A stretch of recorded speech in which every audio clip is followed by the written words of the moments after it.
Let me start the YouTube stream. Do it. I'm ready. You know I'm ready. Ready for that YouTube. Ready for the world. Little New Jack reference there. All right, YouTubers. Soft opening here. We are live. If this is your first time on the live stream, this is a raw stream. This is not the produced show. So you're gonna see a lot of behind the scenes stuff. You're gonna see us on break. You're not gonna hear any of the music, but you get to hang out with us and fire questions at us in the chat. So hopefully you guys are joining us now. Excuse me. Excuse me.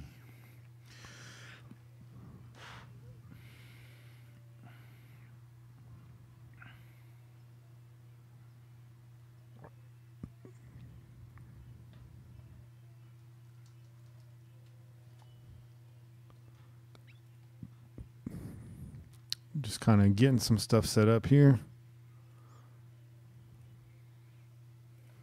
All right, we're gonna have to close the window. Outside? Oh, they got. Yeah, you want to There's a game going on. Huh? Yeah, and there's some oldies next door. We're about to be. It's gonna be cooking. We're about to be sweaty up in this beach. When I came home last night.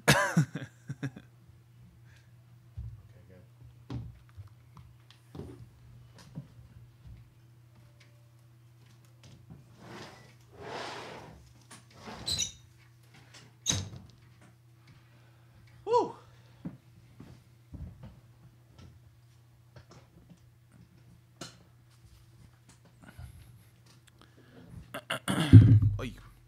All right, check 1 2. Check check. Check 1, check 2. Seems like the pops are gone, right? Yeah. Check 1 2. Check 1 2. Yeah. Oh, Check 1 2. Check. Check 1 2. Check 1 2. Check 1, check 2. Right. Check, check. I've isolated the problem. Just gonna have to deal with it.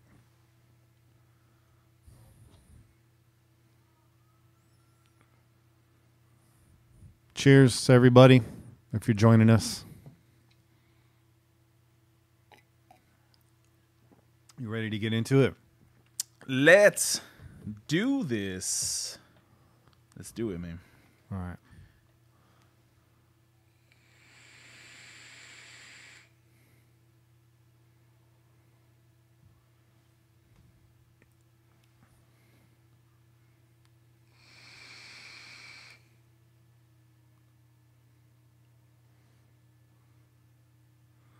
All right, good. You guys hear us? There's no echo. Tom Plunkett, is there an echo? Do you guys hear a delay or anything like that?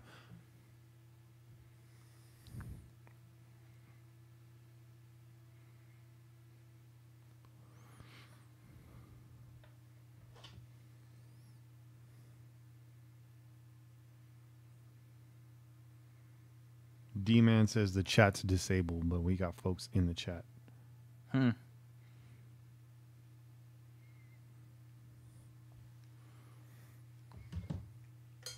Disabled? Why? I don't know. He probably joined and wasn't working. But I see Tom Plunkett in there. I see you, Tom. All right. We got to get started. We got a lot to cover before Austin Gale comes in at 8:30. Hopefully we can get it all covered before he comes in. Whatever we don't cover in the quick hits, we'll get in on the back half. We'll have Kane on. We got a lot to talk about. Yes, we do.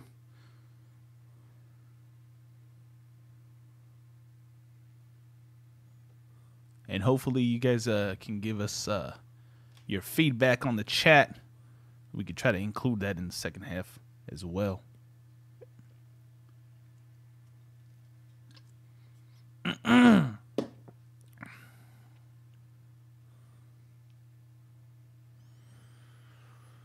All right.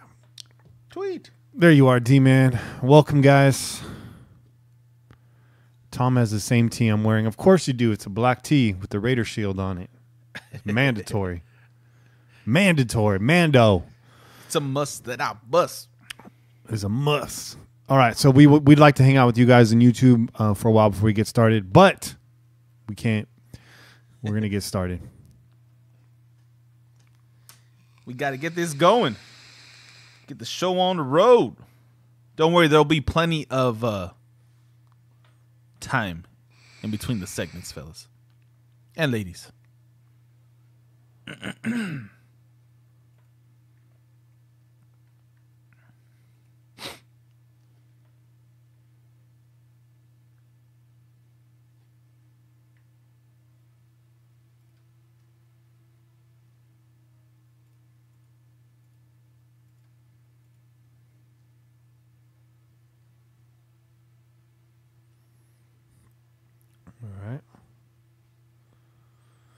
All right. You ready? Let's do it. Cheers. I'm going to have to crack this one right now. Phew. Let's pillage another one.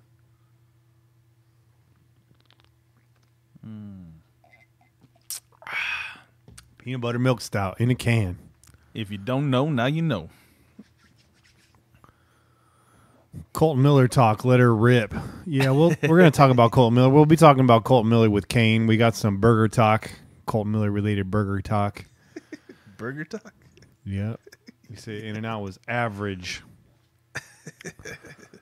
All right. I'm going to hit record. Yeah.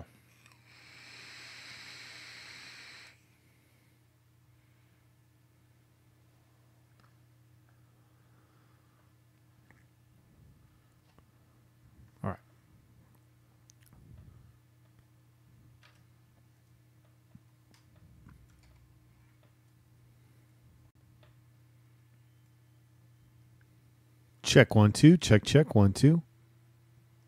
Can I get a mic check? Check 1, check 2, check. All right.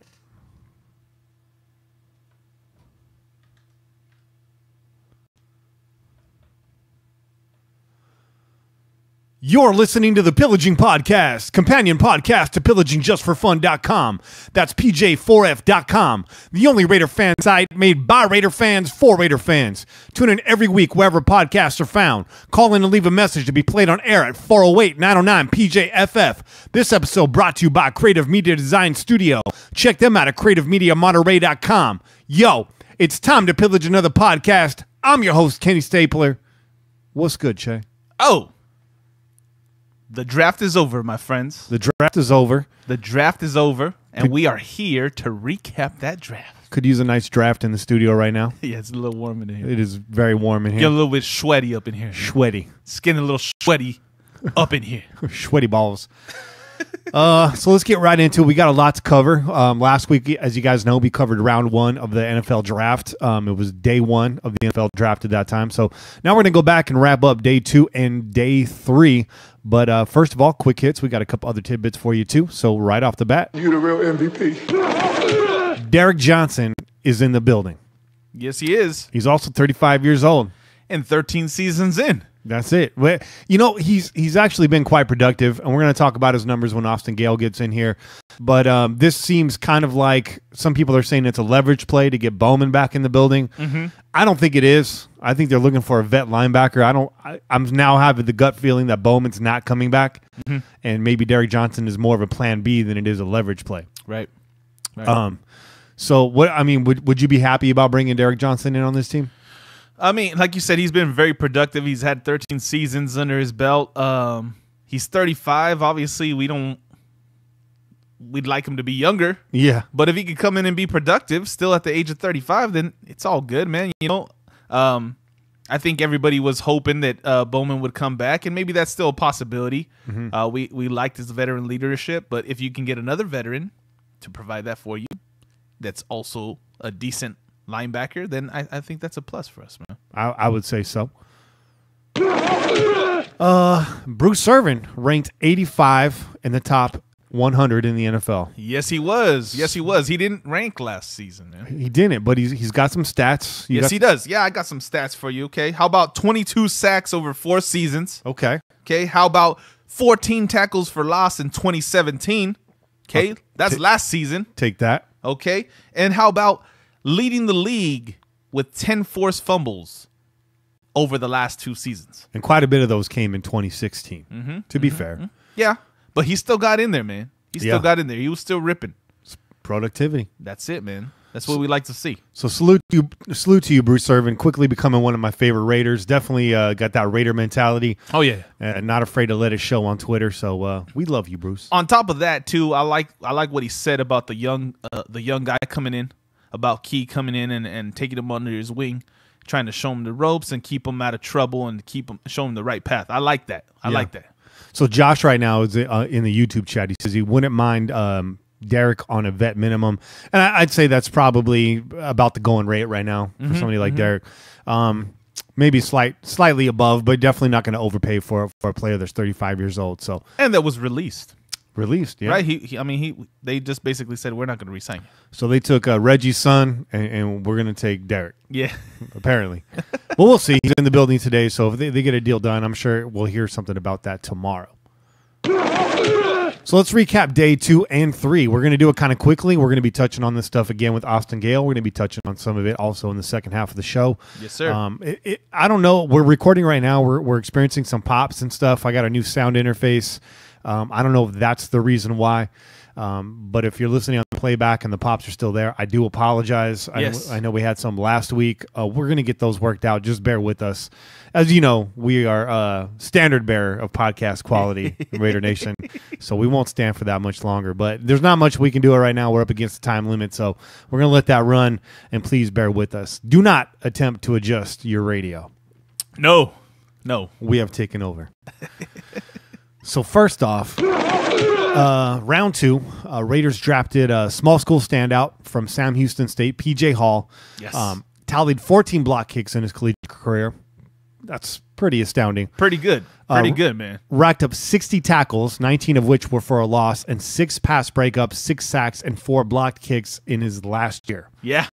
So where did this guy come from? I mean, I didn't hear anything about him leading up to the combine or to the draft. He came from Sam Houston State. There you go. Good answer.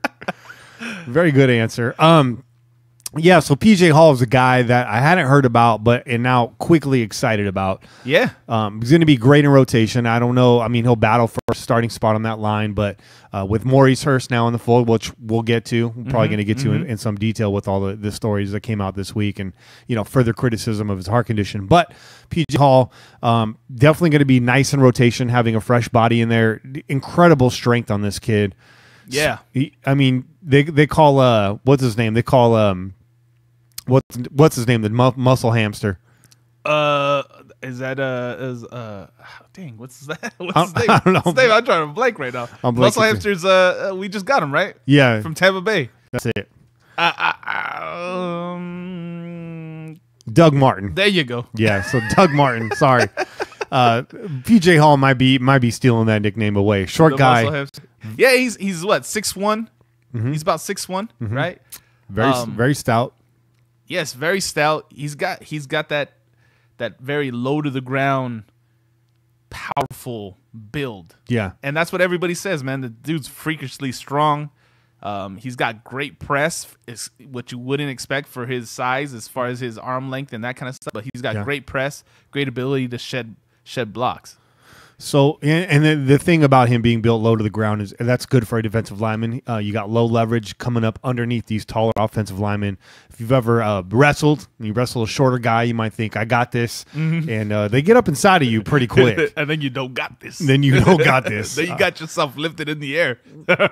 And then even in boxing, if you look at a guy like Mike Tyson, who's, obviously an example on the far end of the spectrum, but a shorter guy able to get up underneath your guard and pick you apart like that. So PJ Hall definitely has a size advantage on the opposite end. There you go. If that makes sense. As far as leverage goes, yes. As far as leverage goes. So what remains to be seen is if his small school productivity can translate into the NFL. But he's got tremendous upside, as do many of these draft picks. Yes. Moving on, Brandon Parker, selected in the 3rd round from NC A&T. Receives some criticism. Now, some people are saying we reached on Colton Miller, and like I was saying last week, and like John Gruden said himself, big offensive tackles rarely, if ever, hit free agency. The place you got to get him is the NFL draft. Yep. So now in hindsight, I think everyone's come around on the Miller pick. The Parker one is what I think is probably the biggest reach for us in this draft. Yeah. I see a lot of knocks on Parker. I don't see a lot of positives coming out about him. But hopefully with Cable's input, they could bring him along. They could raise his technique, right, and kind of cure some of those negative spots that come along with Parker. But depth on the offensive tackle, possibly now a very smart pick to go 2 tackles in the first 3 rounds, because you got Penn. Penn had those allegations. They've been dropped. It's kind of weird. He's in the middle of a divorce, but he's still suffering the Liz Frank injury. Yeah. A lot of people are saying he looks overweight. He's got some time to get down, but it's not looking good right now for Donald Penn. Obviously, the last 2 seasons, he hasn't remained healthy all season, which is new for him. But then again, it's his age. He's on the downside of his career. So, it's true. As you guys know, listening out there, we got a lot of love for Donald Penn, so I'm not trying to knock the guy in any way. I'm not the guy saying that Donald Penn's a bum. There's a lot of you out there saying that. And I'd pump the brakes on that. I think Penn actually did fairly well last year. I went back and looked at the tape after the season. I actually did a little write-up on him for the Raider Ramble. And I think Penn actually had a really good season. I think, when you look at anything in a microscope, the bad stuff is always glaring. But overall, big picture, Penn had a good season. But now we got the depth. There's a lot of competition there. You got Ware.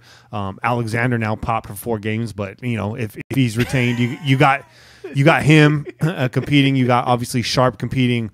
You got a lot of guys that are going to compete for the tackle position. So, at the very, very least, you want competition. Right.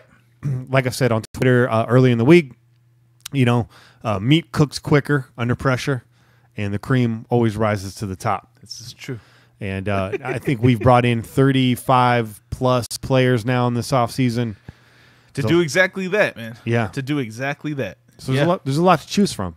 There is a lot to choose from. And, yeah, you know what? He's not the I think that you hit it on the nose as far as he's probably the person with the least upside as far as all the players, as far as how we feel about him, right? Right.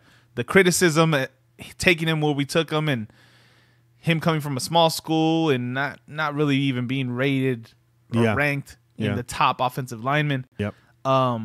But I think they saw potential, and we've become familiar with Reggie taking on projects around the 3rd round, right? So I think that's exactly what this is. You got the size, you got the length. That kind of size and length is ideal for tackles, right?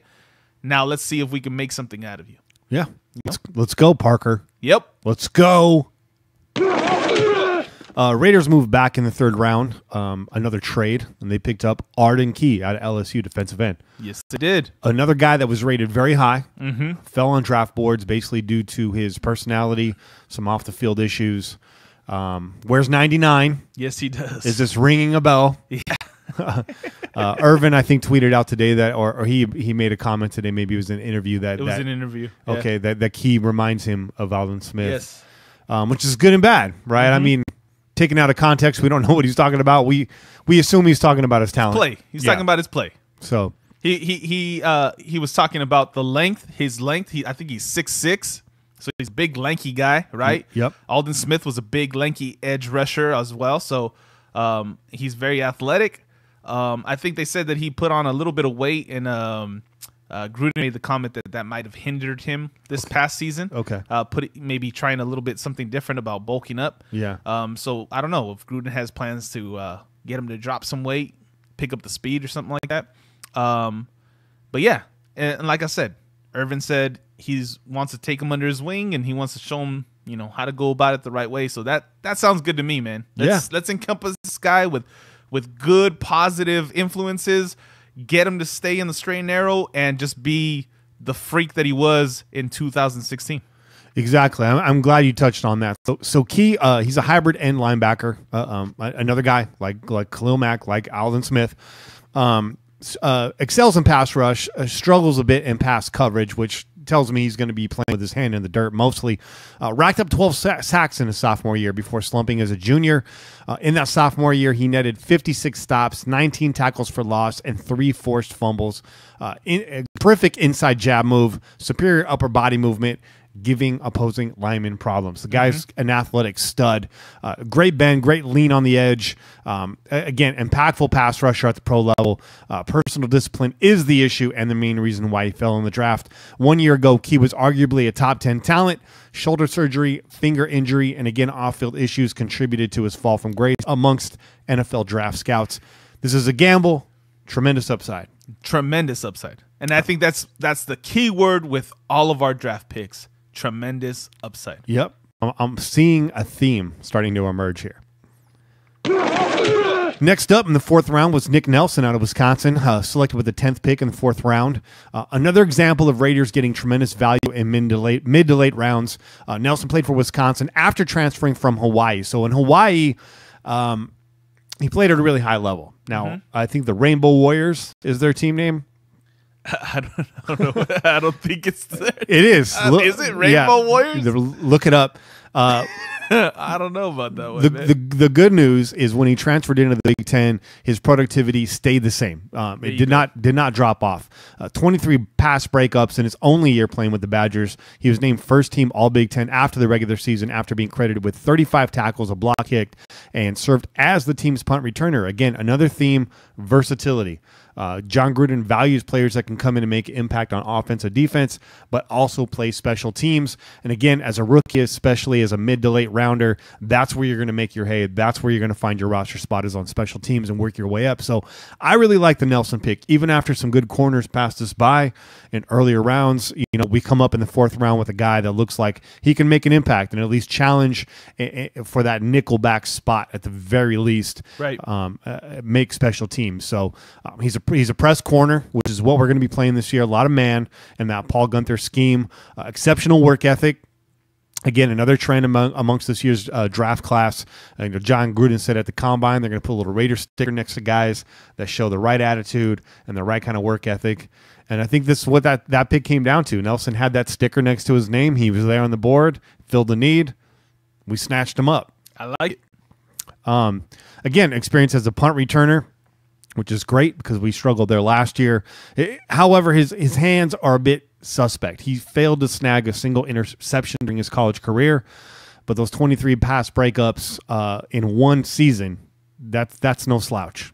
No, not at all. So that's nice. You know what, man? As long as the other team, as long as the receiver isn't catching the ball, yeah, I'm all right with that, man. Yeah. You swine the ball, you're knocking it to the ground, whatever it may be. Maybe you're just batting it up in the air for somebody else to intercept it. Hello, Carl Joseph. That's all good with me. Yes, sir. That sounds good to me, man. So the only other couple knocks on this guy are his tackling tendencies. He tends to arm tackle a little bit, which lets receivers get away from him. And tore his meniscus during a private pro day workout, which is a big reason why he fell even further in the draft. So that's right. Even worse that it was in a private workout, but it was a partial tear, and he should be fine. He seems to be recovering okay. So that's Nick Nelson. Yeah. Next up is Maurice Hurst out of Michigan. So this is the guy I think most Raider fans lost their mind when we picked him. Yep. Heart condition aside, everybody knows what kind of stud Hurst can be. So this guy, again, was projected to be first-round talent, fell to the 5th, possibly would have fell further. I mean, there was teams vocally before the draft that were like, we're a pass on Hurst. There was, I heard a number of teams that had completely taken him off the board because of the heart condition. So yeah, there's something else that you guys got to keep in mind is that this guy, out of all the players we picked, was rated higher than any other pick we had in this draft. Yeah. He's the highest rated pick in this draft. I think he was rated somewhere around 93 or something like that. Wow. Versus, our first round pick, he was, I think, rated 86, somewhere around there. So, you know what I mean? So the upside to this guy, is way up there. Yeah. Now, the only thing that's in question is that heart condition. If it doesn't hinder him, this is probably the steal of this draft. The steal. Absolutely. Among all teams. Absolutely. And the reason why I was rated so high is that jump off the snap. The guy just got tremendous burst off the snap. He's a perfect fit for what we needed, a 3-technique defensive tackle that can rush the passer and push the middle of the pocket. More and more, P.J. Hall is looking like an insurance pick, even though he came before the Hurst pick. He's rotational. keeping both of those guys fresh. But at the same time, if Hurst doesn't pan out, if something does happen, at least you got PJ Hall, a guy there with upside that can come in and take that spot if Hurst is not healthy. The Raiders are going to push this guy if he can't be cleared. That's life threatening. Yes. But irregular heartbeat.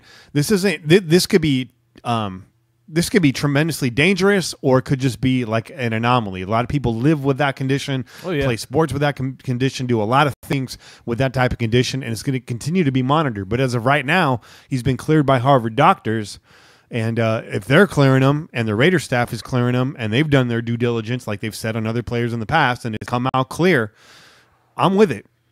Yeah, I'm with it too, man. Yeah, I'm with it too. And you know what? Like you said, if it was one of those things that was like a hopeless situation, like this guy's, his health is really, really badly in question, I don't think the Raiders take him.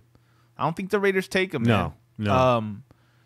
Yeah. So my hope is that he's able to go day one, and that we don't ever have that issue, and then we come out the winners of the draft. Yeah, I hope the best for both him on a personal level and, of course, us in the win column. Yes. So, yeah, Maurice Hurst, man, good luck to you, bro. Next up in the draft, Johnny Townsend out of Florida. A punter here that we took. It's not the first time we've drafted a punter. Yes. Finished second in FBS with a 47.5-yard gross average during the regular season, placing 27 punts inside the 20 with 5 touchdowns, forcing 13 fair catches. He was second team All-SEC pick in 2016 as well. After leading the FBS with a 47.9-yard gross average, he forced 18 fair catches and placed 27 kicks inside the 20-yard line against only 7 touchbacks that year. Townsend was a second team All-Conference pick by league coaches as a sophomore. I mean, it just goes on and on. It seems like throughout his college career, this guy has been a stud. Biggest knock on Townsend is his lack of hang time, which has led to high yardage punt returns while kicking his coverage. So yeah, we got Bisaccia in the building. And if you guys haven't, there's a little clip of Bisaccia going around talking to his team, getting his team fired up for football. That guy cannot be censored. If you haven't watched this video, go hunt it down. It's pretty inspiring.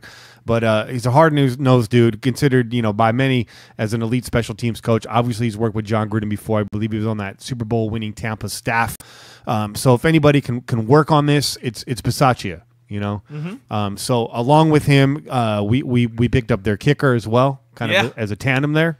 And I think that they said something along the lines as using this guy as motivation to bring the kicker. Yeah. Which, I don't know if you saw the video of this guy kicking an 81-yard field goal, uncontested. I've not seen this. But like an 81-yard field goal. He's kicking from like the 30-yard line on the opposite side of the field. Wow. And he's kicking it through the uprights.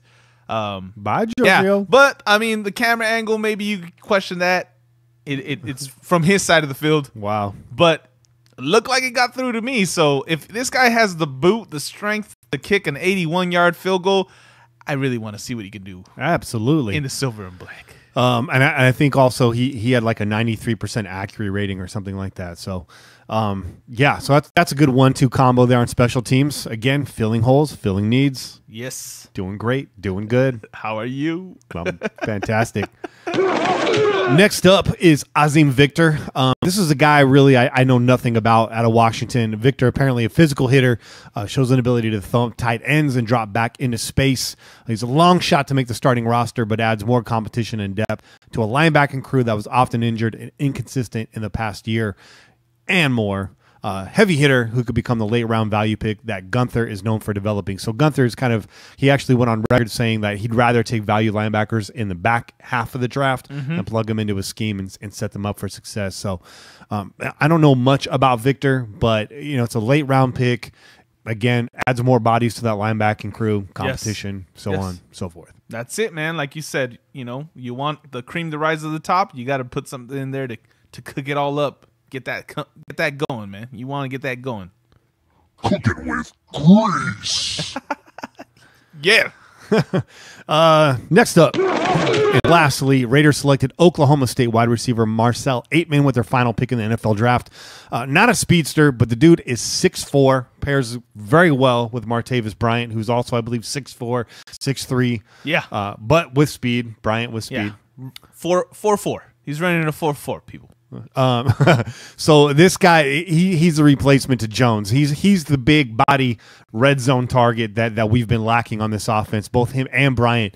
Again, probably not going to make the number 3 spot. I think we're pretty set there with Nelson, Cooper, Bryant, but now we got Switzer and we got Aitman that are going to battle for that 4th spot. And again, just rotation, sub-package guys, situational guys. You know, Aitman going to come in short yardage, could be a good possession wide receiver. He only ran a 4.6 again, but when you got that kind of size, this isn't the guy that we're going to ask to stretch the field. Right. This is the guy we're going to ask to make tough catches. Right. This is the guy that you use in short yardage situations. Yep. Right. You need to go. Maybe you're in the red zone.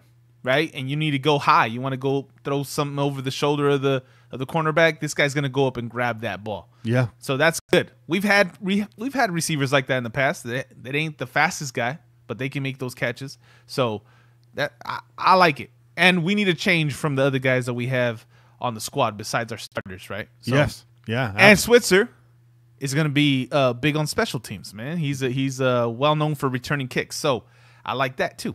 And just a quick side note, since you bring up Switzer again, you know, Cowboys fan pretty upset to be losing Switzer. Yeah, especially for what they got back. Yeah, even more upset to be gaining Ward. Not a single person in Raider Nation's too sad about that. You see Ward? Ward's really hurt that we traded him, bro. He is, man. He's like he's talking smack to Raider fans, bro. On like Instagram and Twitter. I'm like, pump your brakes, bro. Like, everybody was waiting and hoping that you would be like something great, and you just never produced. Ward, 2 words for you. Do something. Do something, and then you can complain to us about talking shit or whatever it may be. You're not doing anything, bro. No, not a goddamn thing. When did you see the field? When did you see the field? I'm talking like actually being on the field, not seeing it from the sidelines. When did you see the field? Message to Jihad Ward. Shut the fuck up.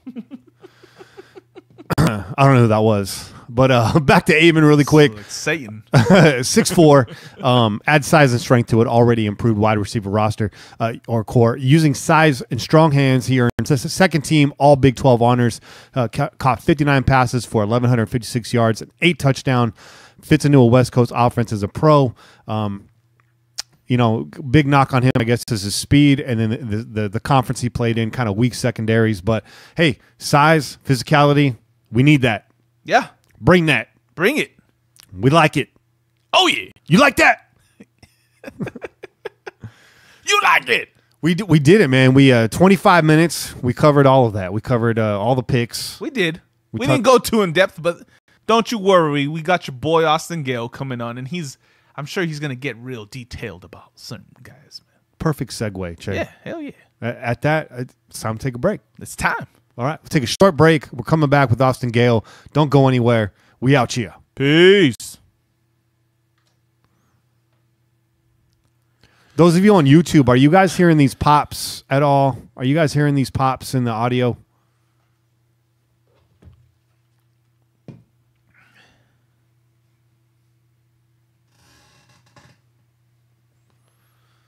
I texted Kane. He didn't get back to me, so wait. Maybe he's busy. Maybe he's in traffic. I don't know. Maybe he's eating dinner. Well, hopefully he comes on, man.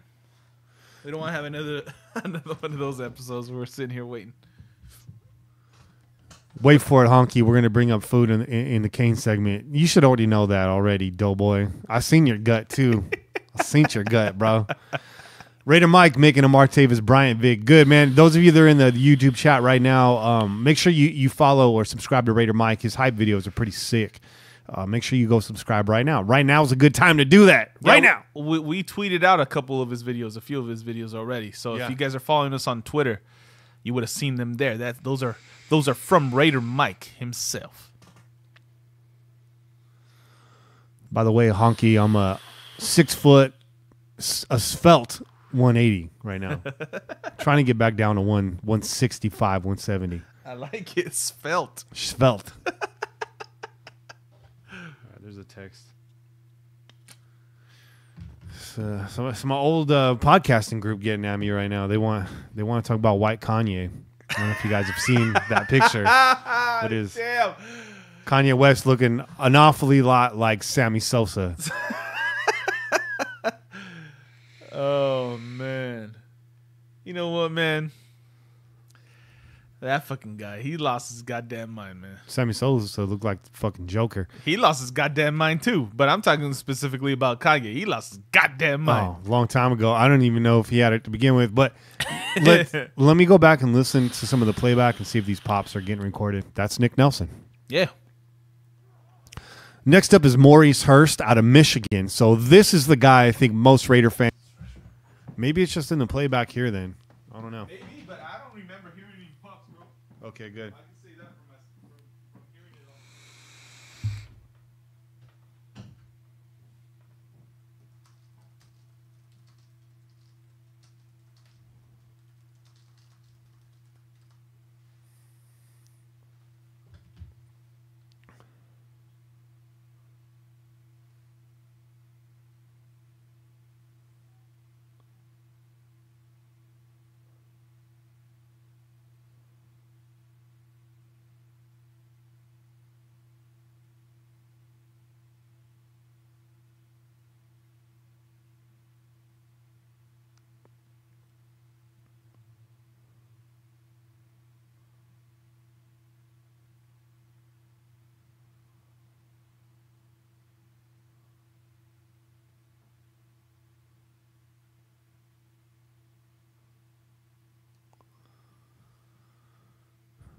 Only bottles popping. Thanks, Cobos. Welcome to the chat, too. I saw you came in a little late. It's good to see you there.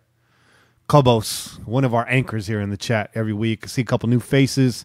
Welcome, James. Welcome, Farnsworth. Booty Lee Farnsworth. Can I call you that? Plunkett, what's up, man? It's always good to see you. D-Man, holding us down on Twitter daily. All you guys, much love. Missing some folks right now in the chat, but it's all good. We got 13 watching, got a few commenting. Those of you guys watching that are not commenting, say something. Shout out to my lady. I think you're watching. I hope you're watching. I miss you, girl. It's been a busy week adjusting to the new work schedule, so about to see you this weekend. We're going to make the most out of it. We always do. Me and my lady hiked another strenuous hike last week. I'll just talk about that in the second half because that's part of your everyday. It was Your weekend rituals just fucking getting fucking thoroughly exhausted in hikes or what, man? Another theme is walking past the fences that say "Do not enter," and that landed us. You sound like she sounds like. Is she the one encouraging this, or is this you? I think it's a mutual thing. Okay, yeah, my lady likes to be adventurous that way too. I have to say I was a little bit more on the straight and narrow before. Kobo says only bottles popping. Well, I got cans. You know why? No audio pops, just bottles. I'll tell you why. Why I be popping cans? Why? Because aluminum's $1.60. The recycler, man. Oh. $1.60 a pound, bro. That's smart. Yeah, it was smart. That's smart. I took recycling this week. Yeah. Came away with $40, bro. That's what's up. That's a couple more 12 packs right there. That's what I went and did with this. There you go. You think I got money. these, God bro? damn it. What's up, Raider Nation? What's up, Pat? How you doing, Pat? It's Pat. Pat, let's just clear this up right now. Saturday Night Live, Pat? Pat, are you a man or a woman? Let's just clear this up right now. Because I spent my whole childhood confused watching SNL. That was the weirdest fucking sketch SNL did, man. It's Pat. Everyone just awkwardly trying to figure out what he is, right? Or she is. Kobos wants to know what you're drinking this week. Yo, this is that Belching Beaver. You guys heard me talk about this before in past episodes. This is that Belching Beaver peanut butter milk stout, man. It's so tasty. If you ain't had it before, go find yourself some, man. Go find yourself some. Pat says in all caps, all man, bro. Good. I'm glad to hear that, Pat. It'd be fine if you're a female too, but I'm just glad we got that cleared up. Yeah. So Pat's all man. Welcome to the man club, Pat. Man. He's all man. 100% male testosterone. I like the facial expressions to go along with that, bro. You got to lean into it, bro. You gotta feel it, man, when you're going into that voice. You want to try it out? Let me see. Give me Give me a little bit of that. Give me a little bit of that. Oh, yeah. What's up, people? God damn, it's good to have you on. I got nothing else, man. That's it. That's enough. I'm gonna go see a man about a horse. And Go handle that shit. we'll handle that. come right back with Austin. Austin Gale.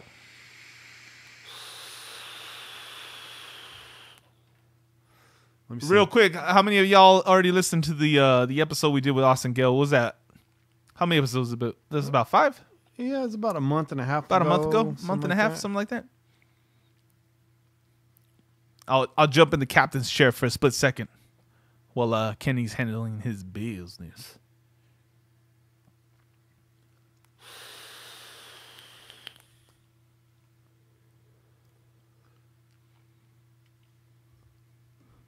Pat says he makes the noise that Pat did when we start losing. That, I think something like that.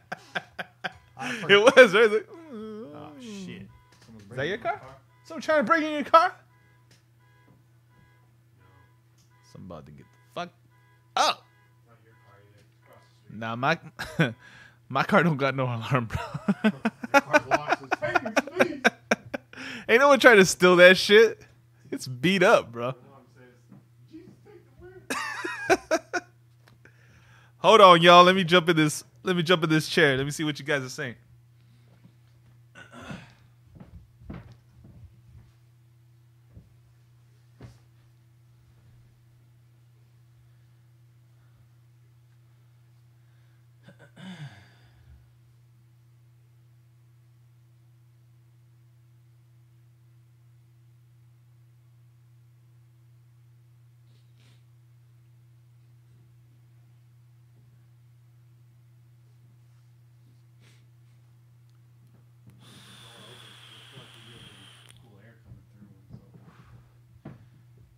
These guys they didn't say nothing in the time that you were gone, man.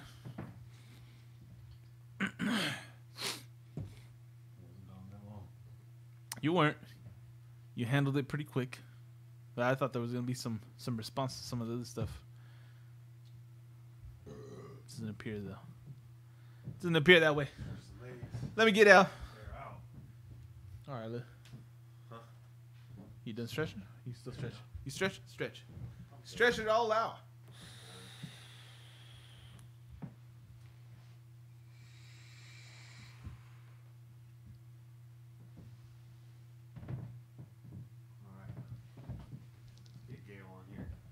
Let's do it. Yeah, sure.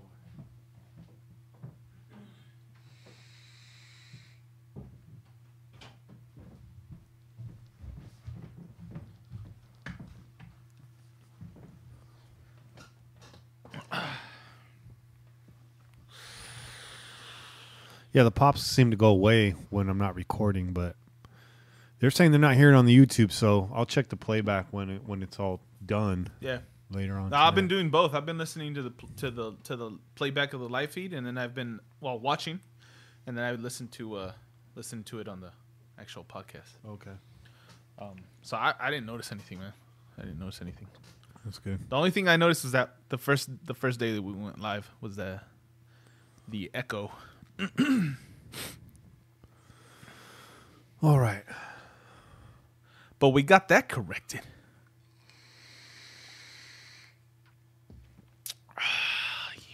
Again, those of you watching the feed at home for the first time, this is a raw feed. No, you get sound effects. There's no music. This is uncut, raw, uncut, and unfiltered. You got this in there? Yeah, you want to try it? Yeah, let me hit that. Does taste like what it says. Like fried ice cream, man. It tastes like fried ice cream.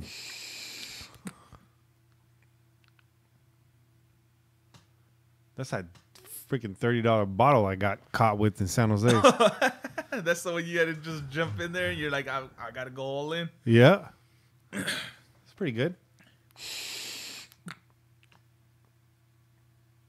Gets me a little bit in the throat, this one. Yeah, it's a little harsh. It's got a little. They got this new product out now called Nick Salts, which is like a distilled nicotine. It's not a free-base nicotine. Okay. And it's supposed to be a lot smoother. Like apparently you can vape a 50 milligram with hardly any kick on it. Really? Yeah, deceptively strong, they said. I don't know that you want to do that. No. Like, unless you're like a hardcore, like. What? I don't even think they offer that, but that was the point they were making. Okay. Yeah. The highest I've seen is 16, which is what my friend John vapes, but he was a hardcore chain smoker before vaping. Yeah. No, dude. Remember, we were hitting something. Not even close to 16. I think it must have been like a 6 or something like that. And we're like clearing the throat every 5 seconds. I got a bottle of 6 downstairs. I bought an accident. I think I have some bottles of 6 too, but I just like left them. I was like, nope. Saving it for a real shitty day. All right, enough vape talk.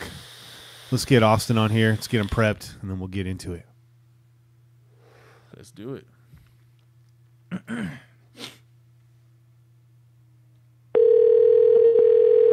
Oh, yeah. Here's that sound. Hello, this is Austin. Hey, Austin. It's Kenny Stapler from the Pillaging Podcast. How you doing? Doing great, man. Good to hear from you. Good. We're going to get into it here in just a second, just making sure everything's working out. You got good reception and all that stuff?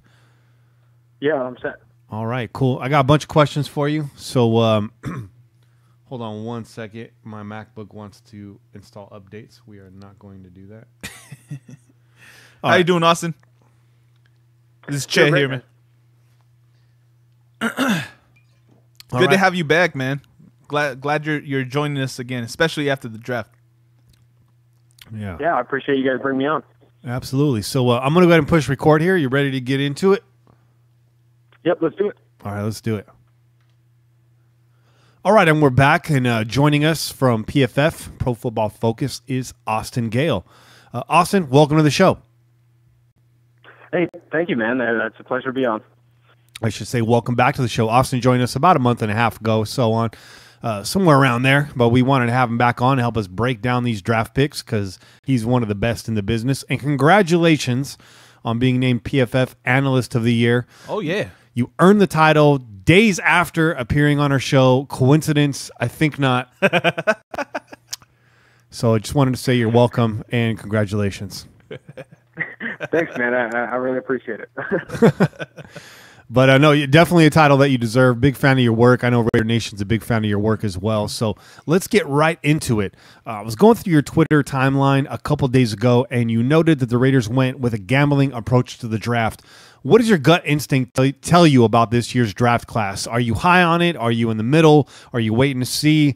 What if you had to give this the proverbial letter grade, which I think a lot of us kind of despise in the media because we're forced to give them. But if you had to, what would be the overall letter grade for this draft, Austin?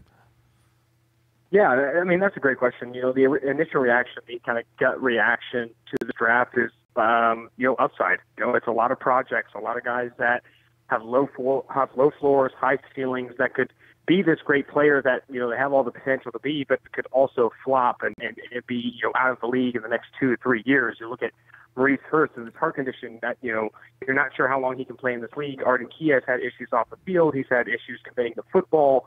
Colton Miller is a project in terms of technique. PJ Hill, Brandon Parker, it keeps going, the list goes on. And when you see that so when you look at draft, you're trying to get value and you're trying to balance a ratio of high ceiling, low floor prospects with high floor prospects. The Raiders kind of went all in on these low floor, high ceiling prospects, which will either, boom into this outstanding draft that kind of changes, swings this franchise in an upward direction for years to come, or it comes crashing down and the Raiders really take a significant steps backward in terms of their rebuild. Great answer. Yeah. So let's get a little more specific. If you had to, what's your excuse me, it's allergy season. Hello. Sponsored by Zyrtec. let's get a little more specific, Austin. What's your favorite pick in this draft? Oh, my favorite pick, and I think it's easy. It's everyone's favorite pick. It's Maurice Hurst in round 5. You look at this guy. Yeah, you have to talk about the medical concerns first.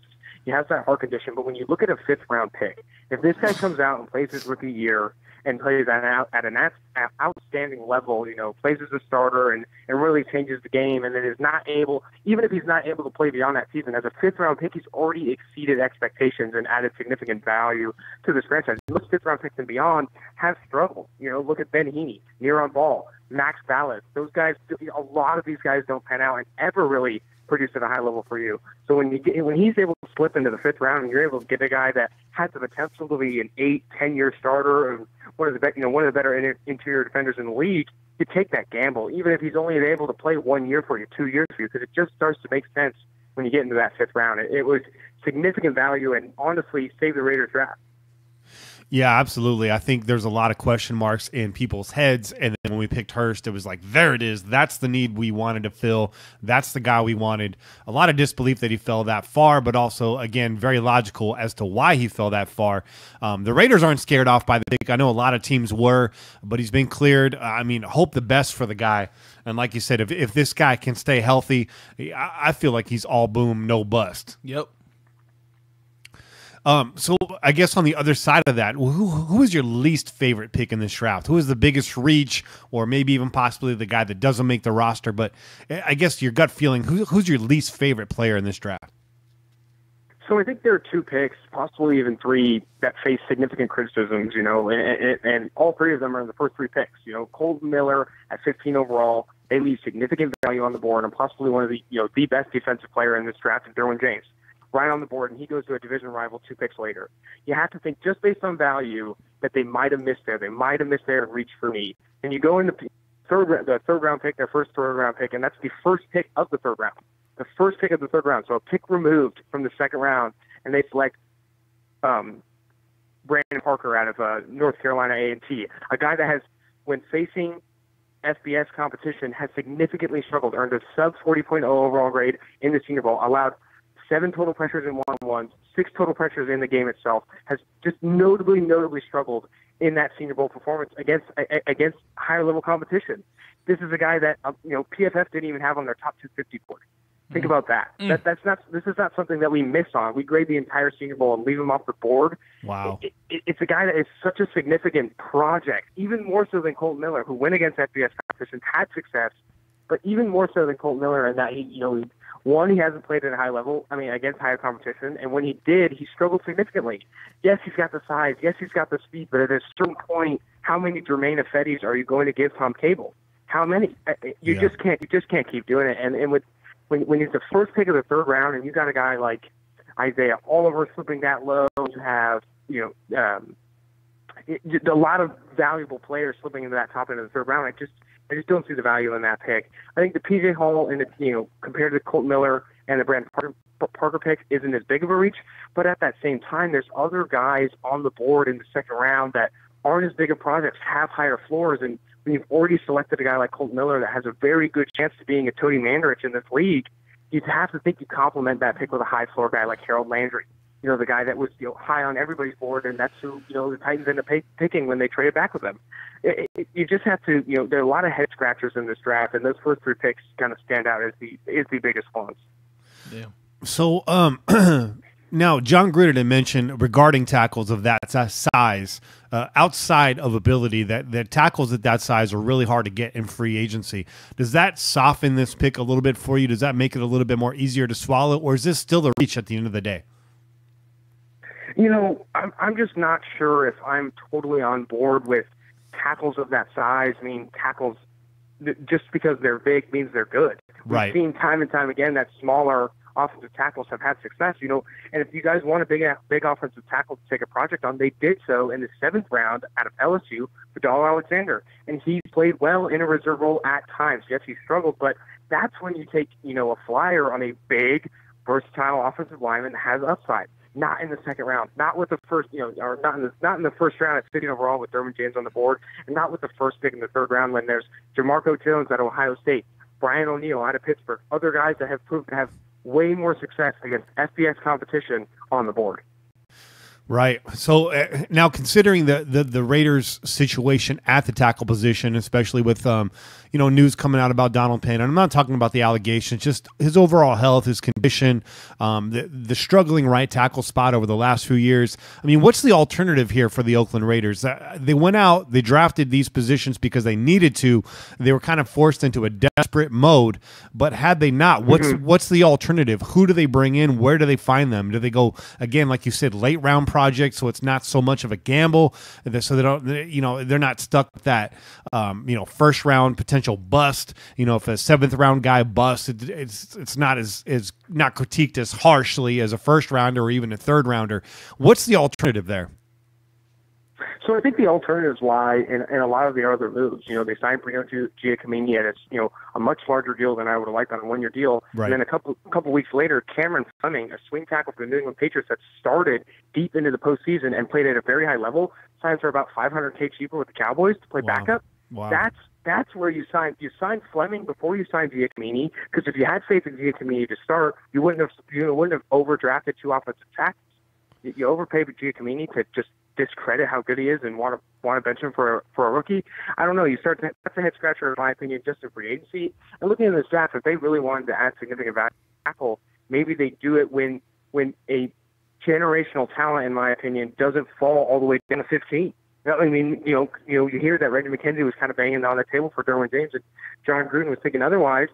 Yes, it starts to make sense with Colt Miller on the board if Derwin James is gone, Roquan Smith's gone, other guys that are, one of the top defenders in this class. Yeah. When Derwin James is on the board at 15, a big part of every NFL draft is filling the need, getting good players and getting value. And to understand, that other players, other GMs, and you hear from scouts that Colt Miller was going to fall a little bit farther, you just have to think they didn't get the value there in the first round. Alternatives to filling the offensive tackle need were there in free agency, and they were there in the draft. As there are other better tackle prospects at other spots in the draft than where they were at the first pick of the third round with Brandon Parker, a guy that wasn't on a lot of people's boards, and with Colt Miller, who was not the second best tackle in this class by a lot of people, including us here at PFF. Right. The seventh ranked offensive tackle in the class.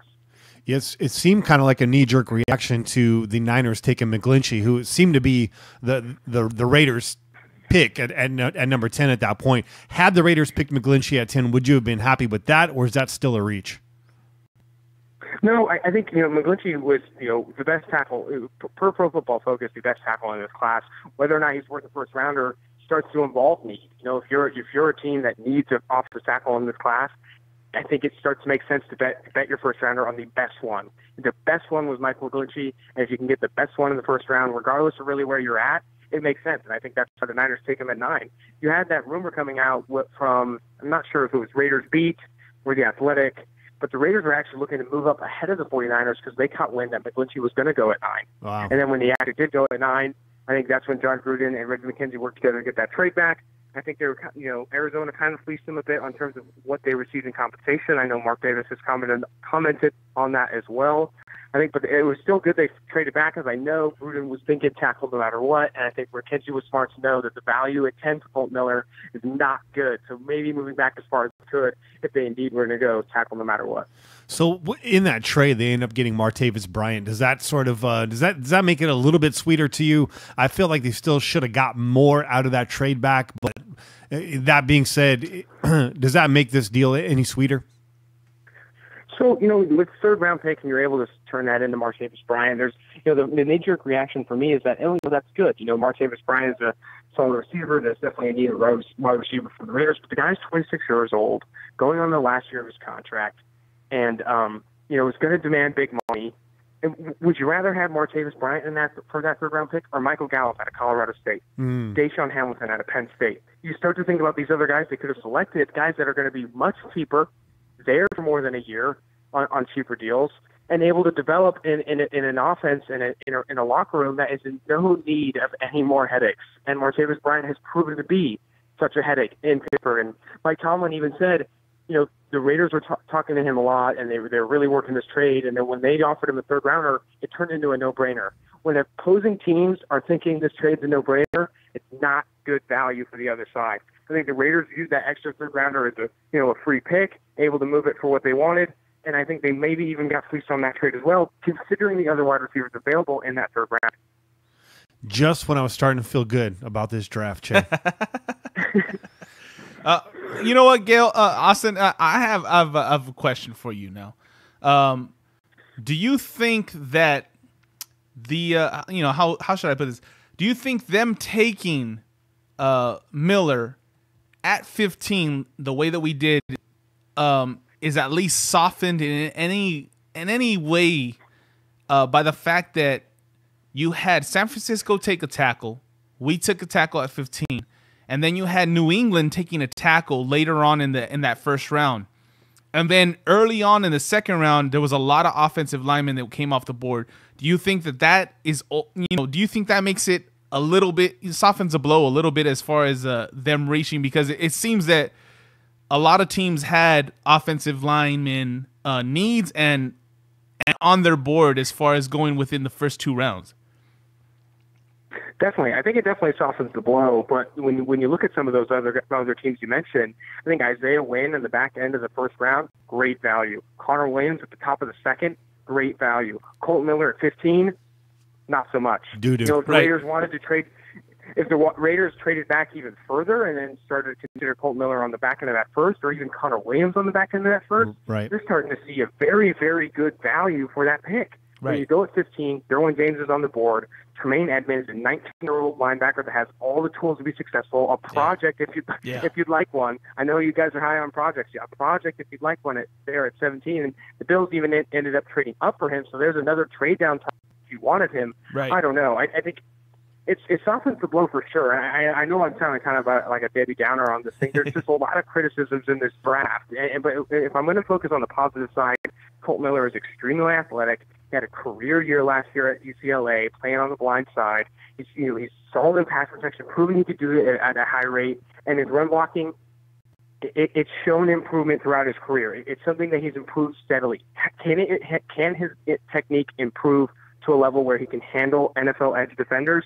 I'm not sure. Can Tom Cable work his magic? Maybe. A lot of question marks still surrounding it, and those question marks are instantly turned into criticisms. It's hard to turn question marks into excitement. Question marks are immediately concerns until they're corrected or answered.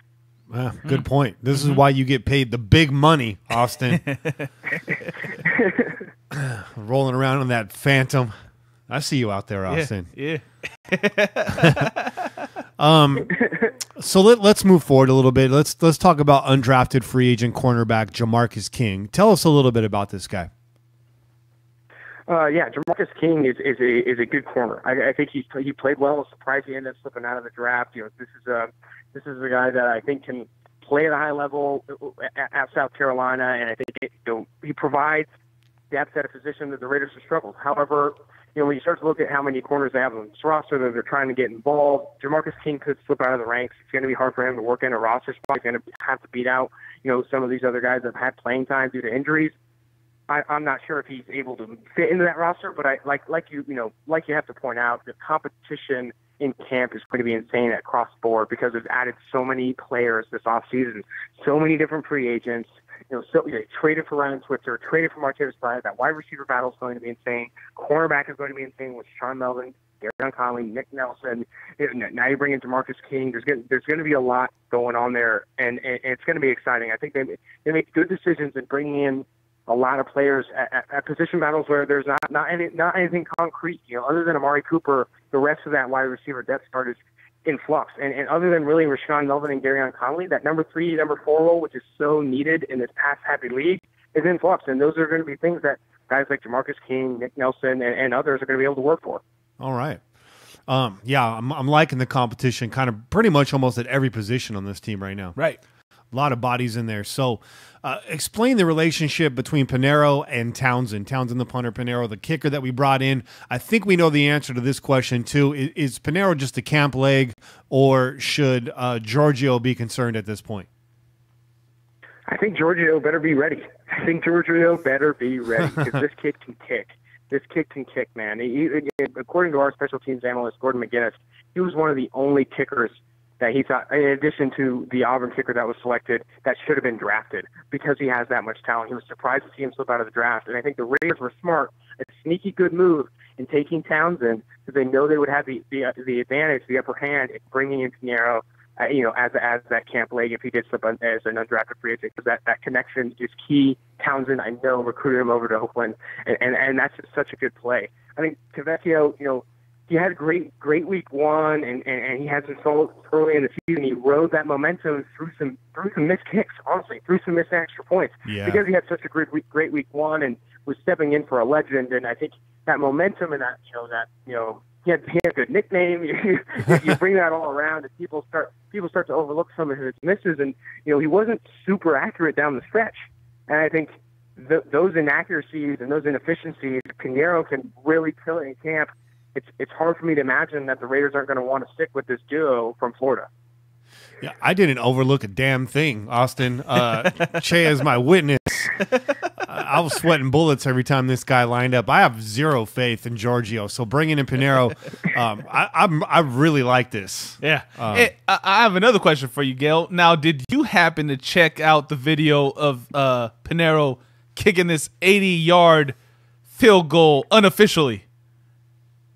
Yes, yeah, absolutely. I saw the 80-yarder, and that's what you see on tape. This guy has a huge leg. It's the first thing anyone ever said about him when asked about him. The guy has a cannon for a leg, and John Gruden, there when Janikowski was there early in his career, he loves a big leg, and I think that's the number one reason why they went after this guy. When you got a big leg like that, you're able to do a lot more things on the offensive side of the ball, take less risks, and put points on the board. I would be really, really surprised, and this may be a hot take, I'd be really, really surprised if Raiders aren't starting both those Florida special teamers week one. I love it. I like it. I like it. Sticking with special teams, is Hunter Bradley the new John Kondo? It's hard to say. I think they obviously signed the other long snapper in free agency. I think it doesn't really matter at this point. I know the DePola that they signed in free agency had very high snap accuracy last season. He played at a high level. I don't see him getting beat out. I mean, it's hard for rookie long snappers to make it this league, especially when you have a veteran that's been around and proven to have success in the NFL. I think DePola is kind of the go-to guy there. Right. So what unit is now most improved after this draft? Is it the defensive line? Is it the secondary? Is it special teams? Which unit on the Oakland Raiders received a big boost in this draft? It's hard to say that kicker-punter duo isn't the most improved. Those are two talented guys, but special teams is obviously not the most important part of the game. To kind of pick a unit more specifically, I'd say interior defensive line. Reese Hurst is that good. I don't have as much faith in P.J. Hall. I think his technique is flawed. I think he has worlds away before he's going to be able to succeed in this league, just because, yes, he had so much success at the FCS level, but when you look at those blocked kicks, just watch those blocked kicks.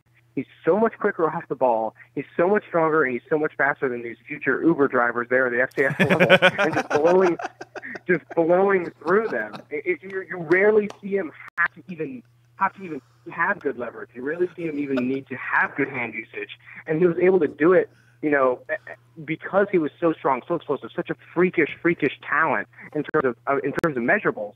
He's going to need to learn technique at the left level, just like Jihad Ward needed to. Because he was a former wide receiver that was tall, athletic, big, had all these tools, could do everything in the world if he just learned some technique, and he didn't. And now he's in Dallas. I think P.J. Hall could fall into a similar mold if he doesn't learn his technique and isn't able to learn from the position coaches how to improve as a technically sound interior defensive lineman. More so than I think any other positions in football. Offensive line and defensive line need good technique. If you're 6'6" and really fast, you're going to catch balls at wide receiver. You're going to make some plays at tight end. In at corner, if you run a 4-3, you're going to be able to at least have some success on the three. But interior defensive line and offensive line, you can't just be big and you can't just be strong. You have to have technique. And I think that's where the Raiders gamble on their position coaches, because they're going to have to teach up technique to Miller, Hall, Parker, and so forth. Wow. Yeah. You killing me with the Uber driver comment. the podcast is canceled. That's a wrap. Real quick, Austin, did you happen to catch some of Jihad's comments on social media since being traded? And is it possible that he ends up an Uber driver as well? I plead the fifth. I didn't see any of his comments on social media, and I'm not going to comment on the future of his career. He hasn't played well. His technique, and he played 30-plus defensive snaps in only 2 games last year. Healthy scratches for most of the games. Yeah. One of those games was against the Dallas Cowboys. And when you watch that film, if you have Game Pass or if you have film storage, he gets blown off the line consistently in the game. I'm not sure what Dallas saw in that game, but you should watch his run defense in that game. You should watch him trying to attack the passer. I think there's still significant flaws in his game, and yes, he hasn't been able to do so because of lack of experience in year 2. But he had so much experience in year 1 and failed to really make a difference. I'm pretty sure he didn't even have a tackle for loss as a rookie, and that's a concern. That's a significant concern. Yeah. I think the Raiders, possibly their greatest, second to Maurice Hurst, their best move of that draft weekend was being able to ship Jihad Ward for a potential playmaker on special teams as a punt returner and a potential slot receiver to replace Seth Roberts and Ryan Switzer. I think the guy has a lot of talent. A lot of people liked him coming out of North Carolina. He was limited in snaps in Dallas, not because of injury, but because they had a lot of receivers in front of him. Cole Beasley does everything Ryan Switzer does, and he's done it for longer in the NFL. I think it was a no-brainer that Switzer was going to take that number 2 role. Unfortunately, he can't play 2 slot receivers every down. Right. I think Switzer, given the opportunity, can have a lot of success, and especially if the Raiders are as low on Seth Roberts as the media has made it out, or as rumors have made it out, or as fans have been early. Yeah, I mean, I didn't really know much about Switzer, but just seeing kind of all the sad cheek emojis from Dallas Cowboy fans got me excited. I don't know how that trade happens. I don't know how they take Ward for Switzer, but it's not a salary dump because Switzer's on a rookie contract, and obviously he's probably never going to make enough money to warrant a salary dump. But the Raiders got their token white receiver. We're officially in the NFL now. Are we following the Patriots? Get out of here. Get out of here. Get out. Oh, so I gather from everything that you just said, Austin, that Jihad Ward just quit his bitching, right? Because he's bitching about being traded on social media, and as you just put it, what are you complaining about, man? You didn't really do anything. Yeah. Not only that, but there's reason to complain. I think he, the defensive line coach, he fell out of favor with the defensive line coaches and was, healthy scratches is a hard pill to swallow as a second-year, player drafted in the second round, trying to gain experience to improve his craft. I think there's reason to be frustrated for him. I totally understand. Yes, he didn't play well, but you don't blame the player for being overdrafted. The team overdrafts the player and sets those expectations from the media and the fans. This is true. Forth. It's not Jihad Ward's fault that he was picked in the second round after playing 1 year at defensive line after being a wide receiver at junior college. It's not his fault for being picked in the second round. It's the team's fault. And the team set that bar so high for him that he struggled underneath the expectations. He ended up having a couple social media meltdowns, healthy scratches in year 2. And I think that hurts the player mentally. I don't blame Jihad Ward for being overdrafted. And that comes from the team side of things. I blame Jack Del Rio. Blame Jack. So, as you know, the Raiders have brought in almost an entire 53-man roster in this offseason. Also obvious, not every draft pick sticks to the roster. So out of the guys that we picked up in the draft, who hits the practice squad? That's a great question. It's hard. I think it's going to be a battle between the last 2 picks. I think Marcel Aitman and Azim Victor are going to have a very hard time, fitting onto this roster. I think Marcel Aitman, just because there are so many wide receivers on this roster now. You have Seth Roberts, who's making $2 million plus next year, so you'd be weird to put him on the practice squad. Right. Then you got Jordy Nelson, Amari Cooper, Martavis Bryant, and now that's 4 right there. You add in Ryan Switzer into the mix, that's 5. It's going to be hard to really for Marcel Aitman to push onto this roster when what he does isn't necessarily something the Raiders need if they do have so much faith in Jordy and Martavis Bryant, 2 kind of bigger receivers that are able to be possession receivers when they need to be, especially when you got Ryan Switzer. It's going to be very tough for him to find the field. With Victor, I think it's because I have a lot more faith in James. Markel Lee's going to want some development in year 2. Morrow, and now you got Tahir Whitehead. If the Raiders do end up inking a deal with Derek Johnson, that's another veteran in the room. And plus, I think Azim Victor is far, far away from being a startable player, let alone really a depth player in this league. I think he needs to work, again, like the other players they've drafted, to work his technique, He needs to get his mind right, understand the game mentally, maybe even improve his build overall, add on some weight, get a little bit stronger, get a little bit faster before he takes the field. I think the player drafted after Azim Victor, his teammate Keyshawn Bierria, to the Denver Broncos, may even be a better talent down the road. Those two guys, those careers will be tied close together just because of where they were drafted and, of course, being teammates in college. But it'd be close to keep an eye on both those guys. I think Azim Victor has chances to be good, but in year one, to expect a lot from him, for anyone to expect him to be, a good, a startable linebacker like Morrow was last year, I just don't see it. Great answer. So let's segue a little bit because you brought it up. Derek Johnson in the building today. What's to make of this? Is this really a leverage play for Bowman? Is this a plan B because the Bowman thing is falling through? I mean, I don't see Bowman even taking any other visits. I know he's only 29. I'm actually starting to get this gut feeling that Bowman retires. I don't know. What's the Derek Johnson move all about? And if you had your choice, both guys in the room at the table with contracts in front of them, which one are you taking, Bowman or Derek?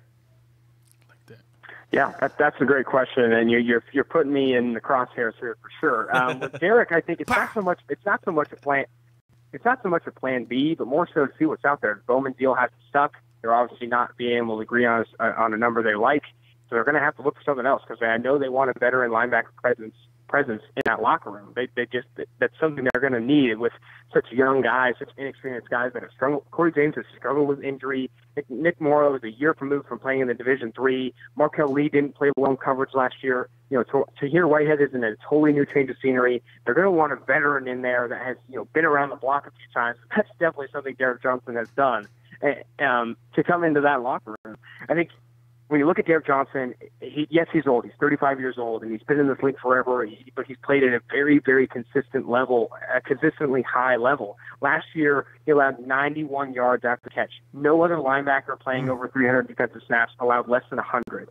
He allowed a very low passer rating. He allowed a catch percentage of 55.8, one of the lowest among linebackers. He allowed, in coverage, this guy was able to get the job done despite being 34 years old last year. Well, yes, he was kind of hidden in Kansas City's scheme. He played some zone coverages that favored his skill set, but the Raiders can do the same thing if they want to. And when you can bring in a coverage linebacker into an Oakland Raiders uniform, you kind of want to jump at that very quickly, just because that's a position where they've struggled. To get a guy that understands coverages so well and knows when to take the first step, is able to read pass protection early and play well in coverage, it starts to make a lot of sense. Yes, I made that joke on Twitter, him being 30 years old, 4-year recruit, good in 1998. Yeah, but jokes aside, this guy played very, very well in coverage. Yes, he's old, but the Raiders aren't really in any situation to be picky at that linebacker position. They need a veteran presence, and there's not really much left there. They can't go back into the Perry Riley well. Navarro Bowman obviously wants to be overpaid, and Derek Johnson's kind of the next guy on the list. It's not, yes, you wish he was younger. Yes, you wish they had Roquan Smith, and maybe they have Tremaine Edmonds too. I mean, we could all dream in this fairyland, but right now they need a veteran linebacker, and Derek Johnson's one of the few left, and a very talented one at that. So it sounds to me you'd be leaning Derek Johnson over Bowman if both guys were an option. So with that, if both guys are an option, you want to look at their deals. What does Derek Johnson want? Does he want a 1-year deal on a veteran minimum? That starts to look a little favorable to me in terms of value. Navarro Bowman wants something 2, 3 because he is 29 years old, something that maybe the Raiders aren't willing to commit to at this point. It starts to weigh you down a little bit. I think if you had the two contracts in front of you, the cheaper one, the less committal one, it makes the most sense to me because both those linebackers have struggled with injuries. Both those guys are getting a little bit long in the tooth. I think that's maybe a leading reason why the Raiders haven't inked Navarro Bowman. Maybe Navarro Bowman's looking for a 3-4 year deal, something like that kind of sets him up for the rest of his career, and the Raiders are willing to stay back. While Derek Johnson, you can't imagine him asking for anything more than a 1-year deal at this point. Yeah, it's just odd to see that Bowman hasn't taken any visits yet. I mean, the other theory that's being floated out there is, as a veteran, even though he's only 29, but like you said, he struggled with injury. He's slowing down a bit. It could be that he's just trying to wait this out so he doesn't have to go to these mini camps and whatnot, which would be kind of a vet move too. I mean, it's a long shot, but it's feasible to say the least. And who knows? There's more cuts coming after the draft here. Again, like I said, we have a surplus of talent. There's going to be some more cap space that comes even as soon as is the next few weeks. So Bowman's not out yet. I know a lot of people are feeling like that. Raider fan emotion goes back and forth, and as time goes on, it's just going to get more extreme. So let's wait it out. If Derek Johnson's going to be signed, I got a gut feeling it would happen tomorrow. It's Reggie Friday. He was in the building today. And if Johnson gets signed, does that necessarily rule out Navarro Bowman, in your thoughts? If they do ink Johnson to a deal, I can't imagine them also signing Bowman. They got to try and get some of their younger guys experience next year. Morrow showed enough promise where you're going to want to get him snaps. James needs more snaps after him being injured a lot of the last couple seasons. Markel Lee, former fifth-round pick out of Wake Forest, he's going to want snaps. Tahir Whitehead, you signed him before to a very lucrative deal. There starts to be too many cooks in the kitchen at that point if you want to bring in Navarro Bowman and Derek Johnson. I think now you're kind of playing for just 1 year almost, like 2018s where you're going all in. And given their draft selections, they did not go all in on 2018. If you want to go all in on 2018, you take high floor prospects. They took projects for the future, like Gruden speaks to.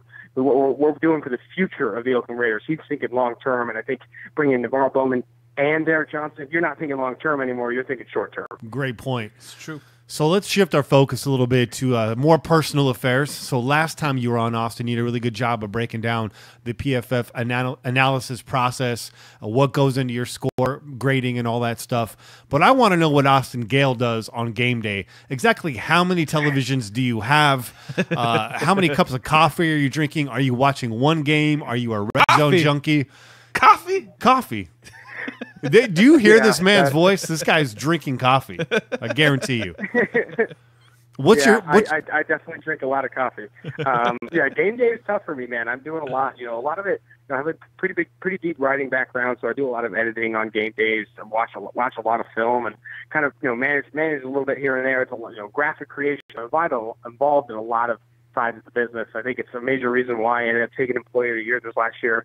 It's because I was kind of a jack of all trades by voluntary, just by voluntary, being a volunteer in that we need to pick up slack here, I'm picking up slack there, and it's hard to really pinpoint one area I'm doing, but in a nutshell, drinking a lot of coffee, watching a lot of football, and just really loving it all.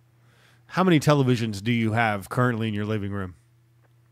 It's in that range of 2 to 3. It cycles back. Sometimes I'll go into the office just because it's easier to kind of work there, get away from the staying at home, and it's just physically during the season. It's hard. You won't see me away from the office on the weekends much during the season. I gotcha. Man, it's been great having you on. Are you? I've seen on Twitter that are you out in Ohio? Yes, that's correct. So Pro Football Focus is headquarters here in Cincinnati. When the company was purchased by Chris Collinsworth, they moved us out here to Cincinnati because Chris Collinsworth is out here in Cincinnati, and that's where we're headquartered. So when I graduated from San Diego State in May of last year, accepted this position at 9 days after I walked.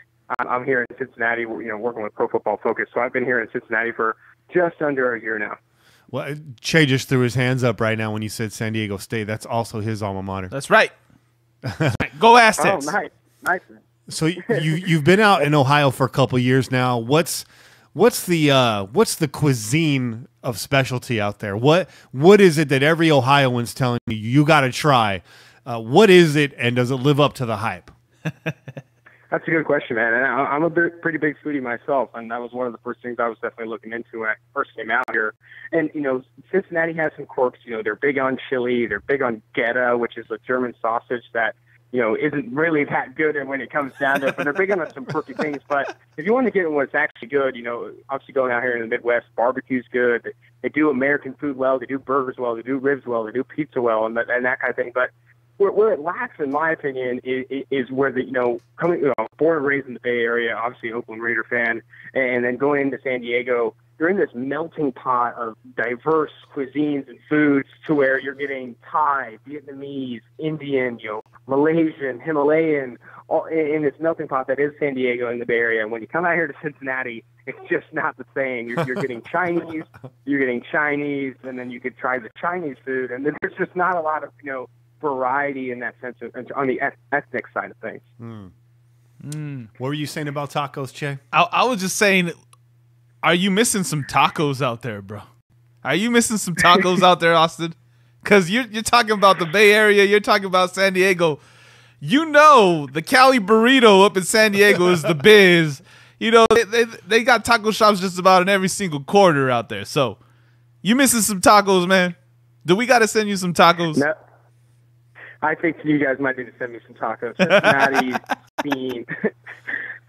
Cincinnati's scene for Mexican and Latin American food is not the same, and I don't think it's fair to even compare. You know? We're so much closer to the border, there in San Diego that you better get a better taco in San Diego. That's right. Honestly, a lot of the Mexican restaurants I'm going to, you're just coming away, upset. You're just coming away wishing you had more, and I don't blame them. You know, that's not me bashing Cincinnati. That's not me bashing these restaurants. That's me just missing home. That's me just missing, you could go down the street, and I know, San Diego State alone, I know you know this. You could go on any corner in San Diego and find an Albert Tacos or a taco shop, those tacos, and they're going to be good every single time, regardless of where you go. But here, you just don't have that luxury, and it's definitely something I miss. Shout out to the drive-through 24-hour San Diego taco spots, a concept I had no idea until I visited San Diego. That's college life right there, bro. That's college life right there. And also a signature dish out there that's now made its way up to the Bay Area is the asada fries. Yep. Which is also fire.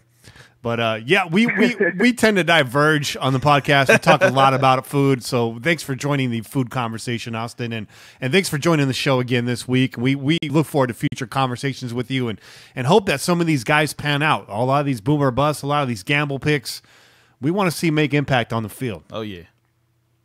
Of course, and if there's one last comment I want to say on this draft class, I know again Debbie Downer, a lot of critiques, but if the Raiders really do gamble on on their positioning coaches and their head coach and Don Gruden, like they said they did, and it pans out, they're doing something that a lot of the league can't do right now, and that's turn potential into results.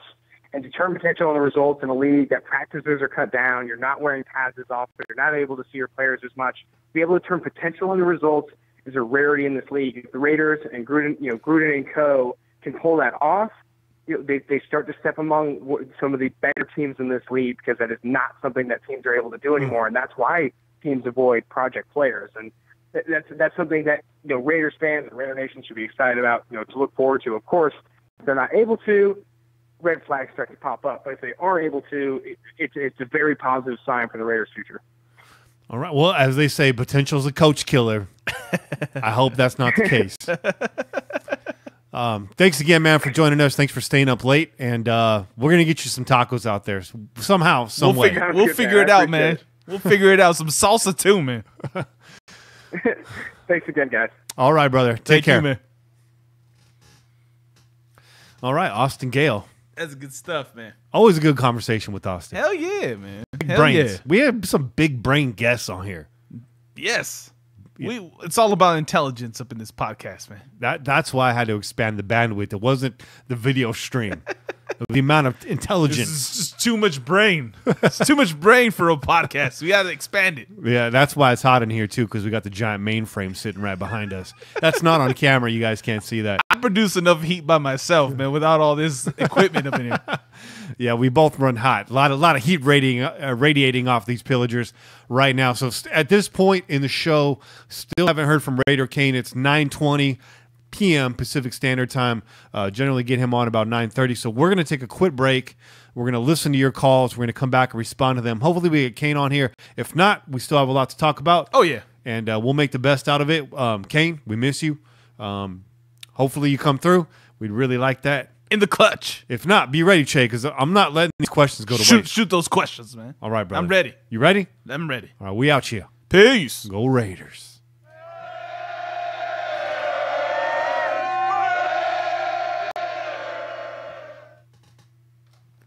Yeah, I hit the right button this time. Oh. All right.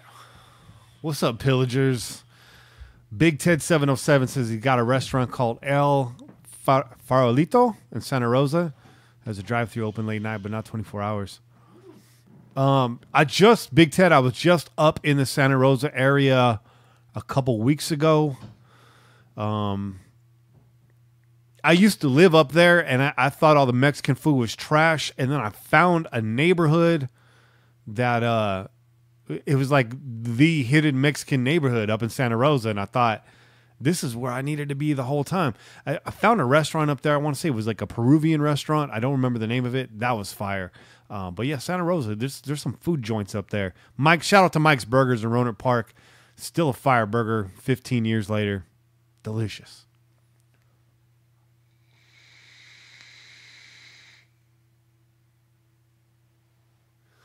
Oyster, I think both of those guys are going to work out. It's just really a matter of their issues. Key with the character issue, and Hurst obviously with the health issue.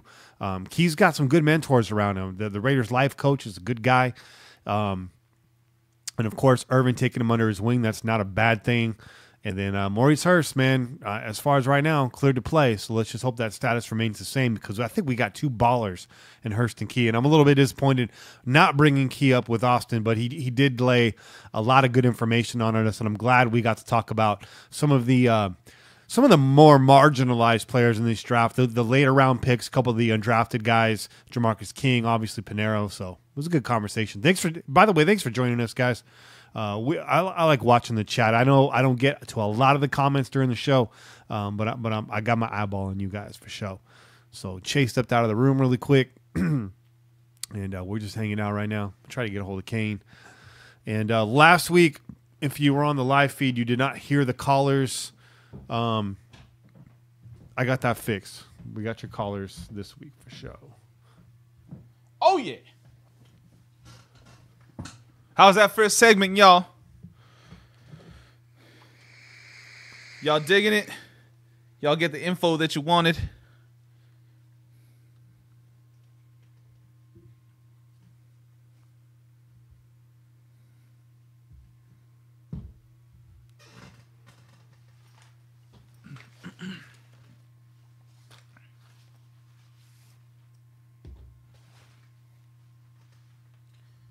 Switching to that non-alcoholic beverage.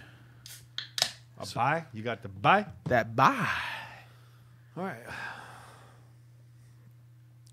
Yeah, they were fifth rounders for a reason. The reasons I just pointed out. So without those reasons, they're first rounders for sure. But you're right. We're both right. Fingers crossed. All right, let's listen to some of these callers. There's a ton of callers again this week. So I like it. Let's listen up.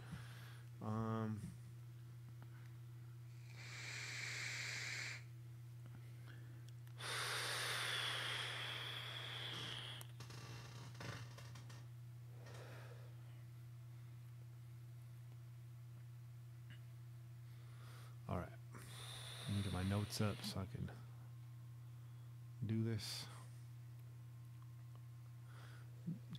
Big Ted says Che does not look like he imagined. What did you imagine, Big Ted? I want to know. You don't look like what I imagined either. He thought you were a skinny Filipino. That's funny. That's funny. You know what's even funnier is that I had an uncle that used to call me Filipino, man. He used to just, that was his joking thing. Yeah.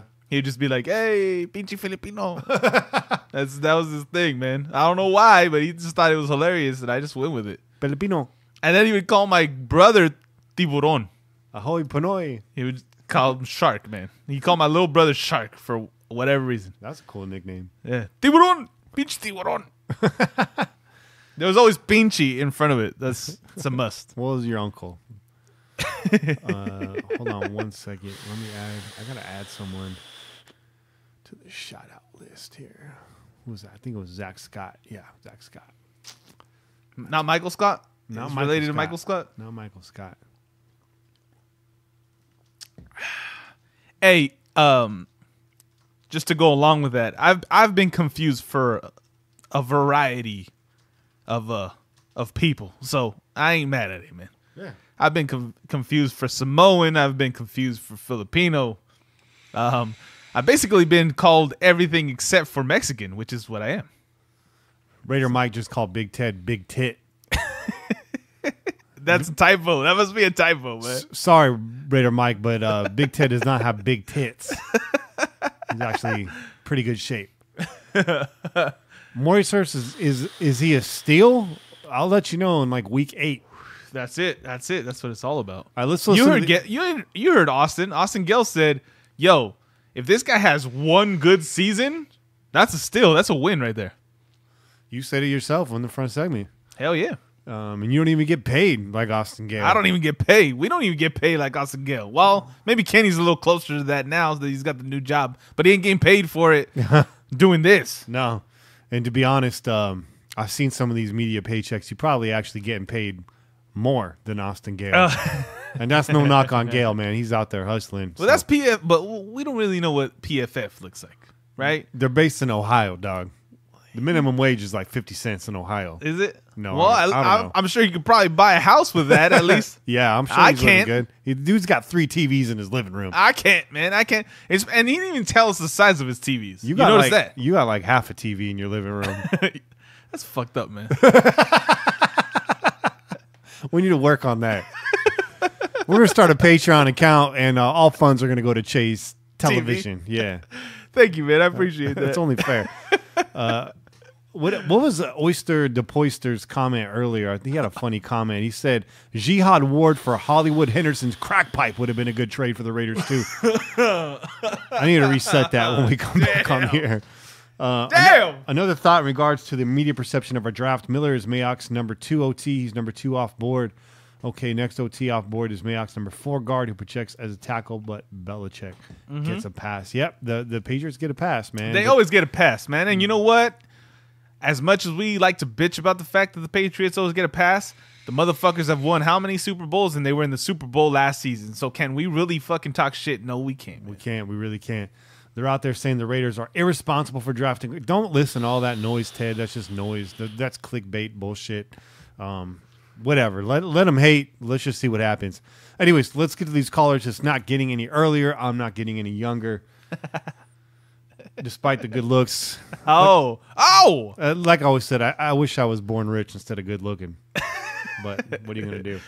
All right. Leading off the callers here is 303 Raider. Kenny K, it's 303. All right. This is the post.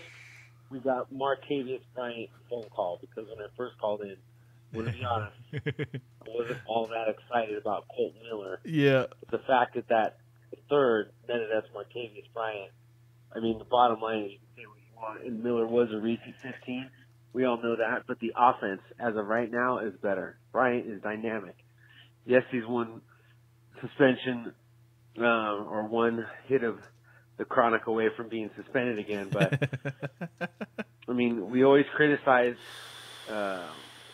Reggie for not doing a big, bold move. Well, with Gruden there, you can see, it's a little bit riskier, but man, Martavius Bryant, 6'5", ran a 4.40. The dude is electric. So if he's focused, and you see Cooper, Bryant, Nelson, Cook, beast mode, and I've got a feeling that we're going to take a running back, in the second or third round. I also see us going DT and defensive tackle Hurst, and then also get another corner. Man, offense is better. That's the bottom line after Thursday. The offense is better, and our offense is going to look deadly. Super pumped now after I've had a minute to think about it. A few drinks after that Miller pick, but I think after the Bryant trade, offense is looking much better. This is 303. I'm out.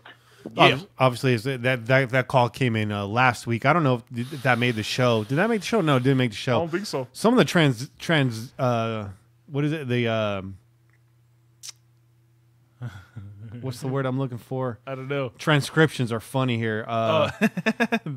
Instead of defensive tackle, it says in the sense of taco. In the scent of taco? And now tacos smell pretty fucking good, man. I'm just saying. And then it's the office is better. Our office is now deadly. My office is pretty. My office is pretty deadly. You see some of the cats in my office. You made me think of like Dwight Schrute right now, man. This has got fucking ninja stars underneath his desk. All right, next up here. What's up, Kenny? What's up, Che? Kane? Man, I see a lot of people disappointed in the draft pick. Man, I mean, it is what it is. not what anyone wanted. Hell, I don't even think anyone saw that one coming. But I'd hate to be that kid, man, because everybody was booing him. I just think that's fucked up. But we did get Martavius Bryant. I know Kane doesn't like him, but there's a lot of good things coming. I don't necessarily agree with how many good players they just let go. I thought that's crazy, but Is that David? it is what it Melody? is. No. Sounds like Well, the walk, man. I mean, Oh, yeah. at this point, you really can't predict what the hell they're going to do. They might just go all offense, or who knows at this point. But Raider Nation just needs to chill out. Y'all taking this way too damn hard. It's just ridiculous. I mean, it sucks, yeah, but, I mean, every draft seems to be that way. Every time there's good players, we don't ever pick them. We pick these weird ones, you know, just like, I mean, Khalil Mack and Derek Carr, but we always do some weird shit. I mean, I remember people pissed off when we picked up Namdi. Everyone was like, oh, man, that's horrible. But, I mean, Namdi was pretty damn good after a while. Yep. I just say give the kid a chance. That's right. Can't just already throw him down and expect him to be good when everyone's thinking he's garbage.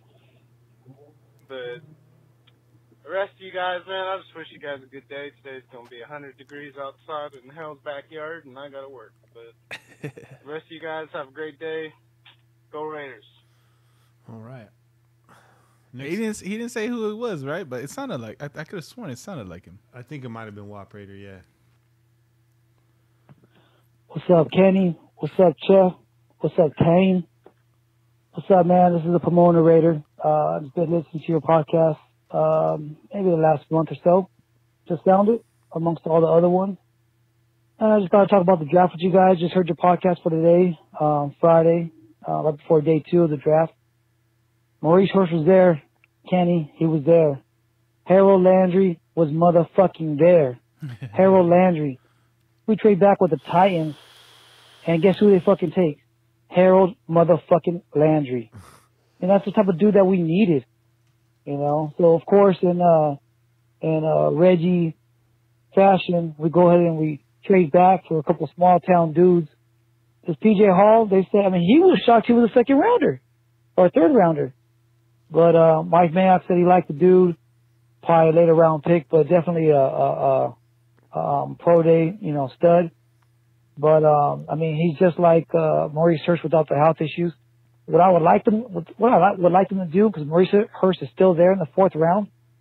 Fuck it, draft that motherfucker. These motherfuckers can't draft anybody that makes the fucking field anyways. So why not give this kid a little bit of money in his pocket, let him play for 2 or 3 years, and then let him, you know, find a second contract with somebody else like Starla Tulele, like the Panthers did with him. They didn't re-sign him because he had a heart issue. But really pissed with the Harold Landry thing that we didn't get him. Instead, we, you know, went ahead and got PJ Hall. But, you know, I mean, maybe this dude's pretty good. You know, we got to see what he is against big-time talent because he wasn't, you know, he was a stud against in the smaller school circuit. But, I mean, look at James Kowser, about the same size of a dude. He had a school record of 90 sacks, or 80 sacks, I believe, in the small town Division II, I think. And this kid, PJ Hall, he broke that record with, I think, 86 sacks. But where's Kowser? Kowser's an awesome dude, pretty good special teamer, nice every now and again throw him in there, get the quarterback. But he ain't no starter. Harold Landry would have been a starter. Maurice Hurst would be a starter. Well, I predict it's going to happen tomorrow, 4th round, is what Vic Tafer and some of these guys have been saying. Probably going to go ahead and draft Dixon, that punter. I think it's a mistake. I mean, we let Marquette King, an undrafted dude, study and shine after training him for a little bit. So I think we can get a kicker with one of those 6th-round picks. They don't have to be a stud at college. You know, develop the motherfucker, dude. But yeah. Anyways, good podcast. I gotta say what the other dude said on the podcast from today. One of the callers, hey man, fucking fool. Villa Piano. He's gonna say something good there. He's gonna say something good there. He got cut off. Pomona Raider, man, we appreciate that, yo. Yeah, That's good stuff. Lots of good stuff in there. Some more funny transcription. Mike Mayock says he likes to do Pilates. And we'll say Cows of the Office do pretty good. Special teamer, nice every now and again. Told me they like to get the cornerback for the anal store. Google, you're wild, man. Google's wilding the fuck out over here, man. Sorry about that, I was rambling. But real quick, Villapiano, awesome, special guest. Loved his commentary on there, you know, being interviewed by you guys. A hell of an hour, Kenny. But hey, I was glad we got Arden Key. That was a good thing. You know, maybe he changed his life around. At least you're taking a flyer on a dude later in the third round that has first round talent. So, all right, enough with these small town motherfuckers. Let's get some fucking studs in the fourth round. Let's see who's there. Fourth and fifth round. Let's move around. We don't need 90 players on the fucking roster before we even get to undrafted rookies and shit. So, come on, enough, Reggie, with the 15 fucking picks. Let's get 7 studs. Later. I like it. I like it. Fired up. Fired up. Hey, Kenny, Jay, this is G-Paw Raider from Colorado. I'm a first-time caller. I sat here all day Friday, Saturday, and most of Sunday and watched the draft. And, man, that was a beautiful draft. Took up Garrison Hurst at 140. I'm not Garrison. I'm on Maurice Hurst. I'm on my mind. That was beautiful. I think Reggie and John had a wonderful draft. And let's Raider on. Just win, baby. It's spring on the season. I'm out. Like it, G-Paw. Yeah. That's some upside right there. That's some good. Okay, Google, stop. Yeah. Using the voice command. Yeah, leave that shit in there, man. Don't cut that out. I'm not. Okay, Google, stop, motherfucker. Yeah, G-Paw. Bring some positivity to the phone calls, man, about the draft. I like it. All right. Let's keep it moving. No transcription on this one. Let's find out why. Hey guys, how's it going? I'm Harry from over in the UK. I've been messaging you guys on Twitter and stuff. Just my thoughts on the NFL draft. Overall, I thought it went pretty well for us this year. We had some. It was a bit annoying in the first rounds, obviously staying up till 3 a.m. But over here, it's quite annoying when you take an offensive tackle when you wanted some defensive players. But overall, I think it does make sense when you're going to. I think Gruden just wants to keep Carr injury free, and I think the trade to get Martavis Bryant as well should be amazing. We've got some offense this year, should be great, and we put in some late, obviously, hopefully steals with Arden Key and Hurst. Hopefully it's going to work out well for us if they can pull it round. I don't really know. It's a bit in the blue at the moment. But yeah, I hope all's well, guys. And it's a positive draft overall, I think. Anyway, cheers. Bye. Oh, yeah. Right, from across the pond. From across the Don pond. calling from Queens. You know who I am by now. I forget my name, but anyway, I guess all the nationals came down from the buildings and the bridges. Think we're going to be okay. So, Bowman, stop playing games. Get signed up. Let's go. Let's try to get this trip for Chucky's first year before we go to Vegas. All right, y'all? Yeah, take it easy. Don't do nothing I wouldn't do. And keep that podcast on YouTube nice and clean. There's friendly kids out there watching. You know what I mean? Wink, wink. Later. Wink, wink. We hear you, brother. We hear you, brother. All right. Don from Queens. Kenny, Jay, Raider Nation, Free Basers. Want to talk about your draft. Want to start from the bottom of the draft and work our way up. Start with 7th round, Marcel Aitman. Wide receiver, Oklahoma State. Got that 4.64 turtle-like speed for a wide receiver. He's probably a better fit for a European-style football goalkeeper. I think he's going to transition over that way. In the 6th round, you take linebacker Zane Victor. He only got suspended twice last year. Try and figure out how that translates to the NFL game, I guess if you double it, so he should be good for 4 suspensions next year. 5th round pick, Johnny Townsend, punter. I understand this. I understand this pick. It makes a lot of sense. That's like, when you're saying we're not going to score a lot of points, we're not going to get in the red zone, got to have a punter. So that's an understandable pick. Maurice Hurst, defensive tackle. I'm not going to talk shit about this guy. He has his problems, so all I'm going to say is bless his heart. Nick Nelson, cornerback, Wisconsin. In the last 2 years up there, he had 12 penalties for either defensive holding or pass interference. Trying to figure out how, once again, this translates to the NFL. Using the same kind of formula that we use for Victor, you can just double that. So that's 12 either pass interference or defensive holdings a year. So he's good for a lot of yellow flags. 3rd round, Arden Key. I like this guy. I think Vegas is already taking bets on how long till he gets his 3rd strike. So we'll see how long you can hold on to him. You got the offensive tackle, Brandon Park. Comes from a small school. He kind of reminds me of that big fat kid on the playground picking on the little kids. I guess that would kind of sum up his NCAA career. Not sure how much room there is for him to grow up there on the NFL level. Mr. Hall, defensive tackle. This kid is ultra talented. There's no lie about it. I heard he had a bunch of D1 big-time program offers and scholarships on the table. I do understand he had a hard time coloring inside the circles on the test, so maybe now that he's a Raider, he's a Silver Crown. Maybe it's easier to draw inside of Gunther's playbook. I don't know. Round 1, Colton Miller. I like this guy. This is a good, solid pick here. He comes from a higher learning facility like UCLA. I think he majored in Marvel comic history, which could be helpful at the NFL level. I think he has a pair of incredible Hulk underwears that he puts on game days. That might help him when he goes up against Von Miller or Bosa. So this is a good pick. That's all I got for you this week, Raider Nation.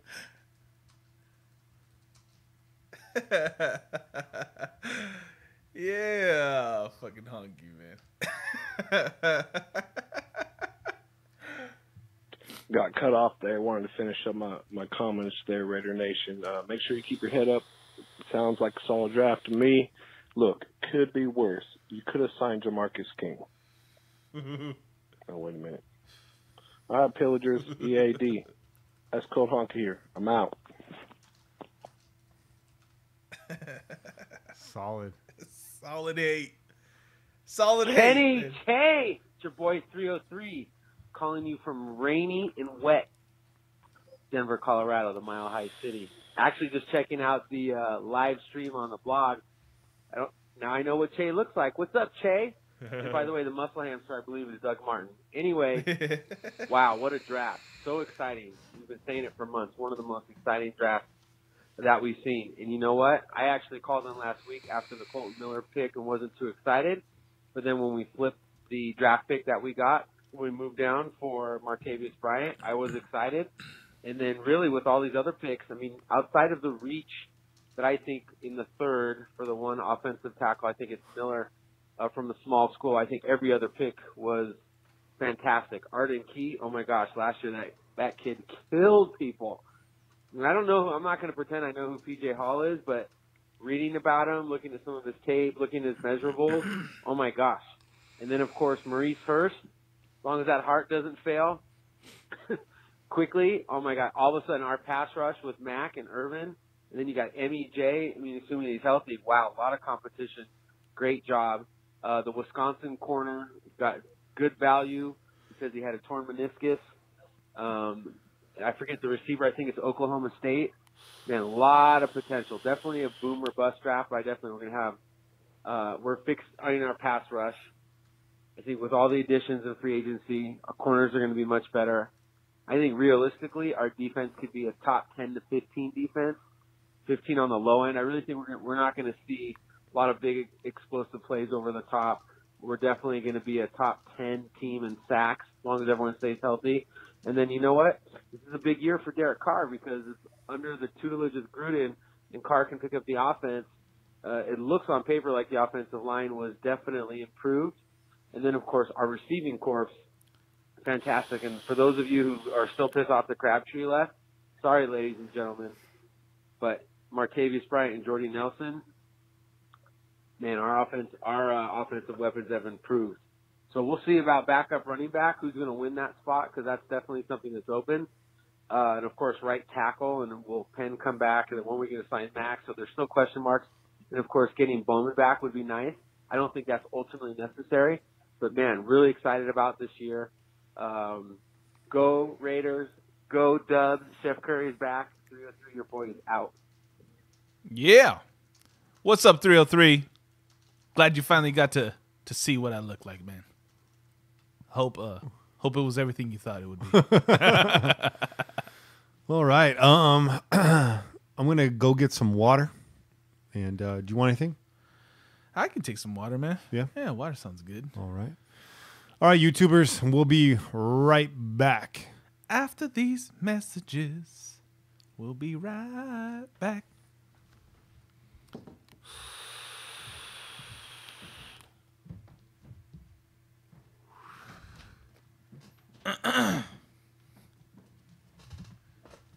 Oh.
Saying that too, I was like, shit.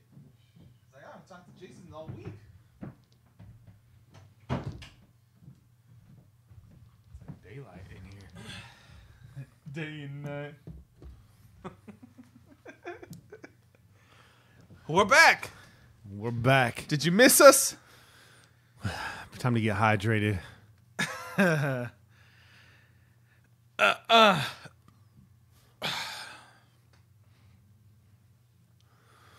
All right. Ready to get back to it? Yup. All right. Oh, yeah. All right, let's go. Let's do it.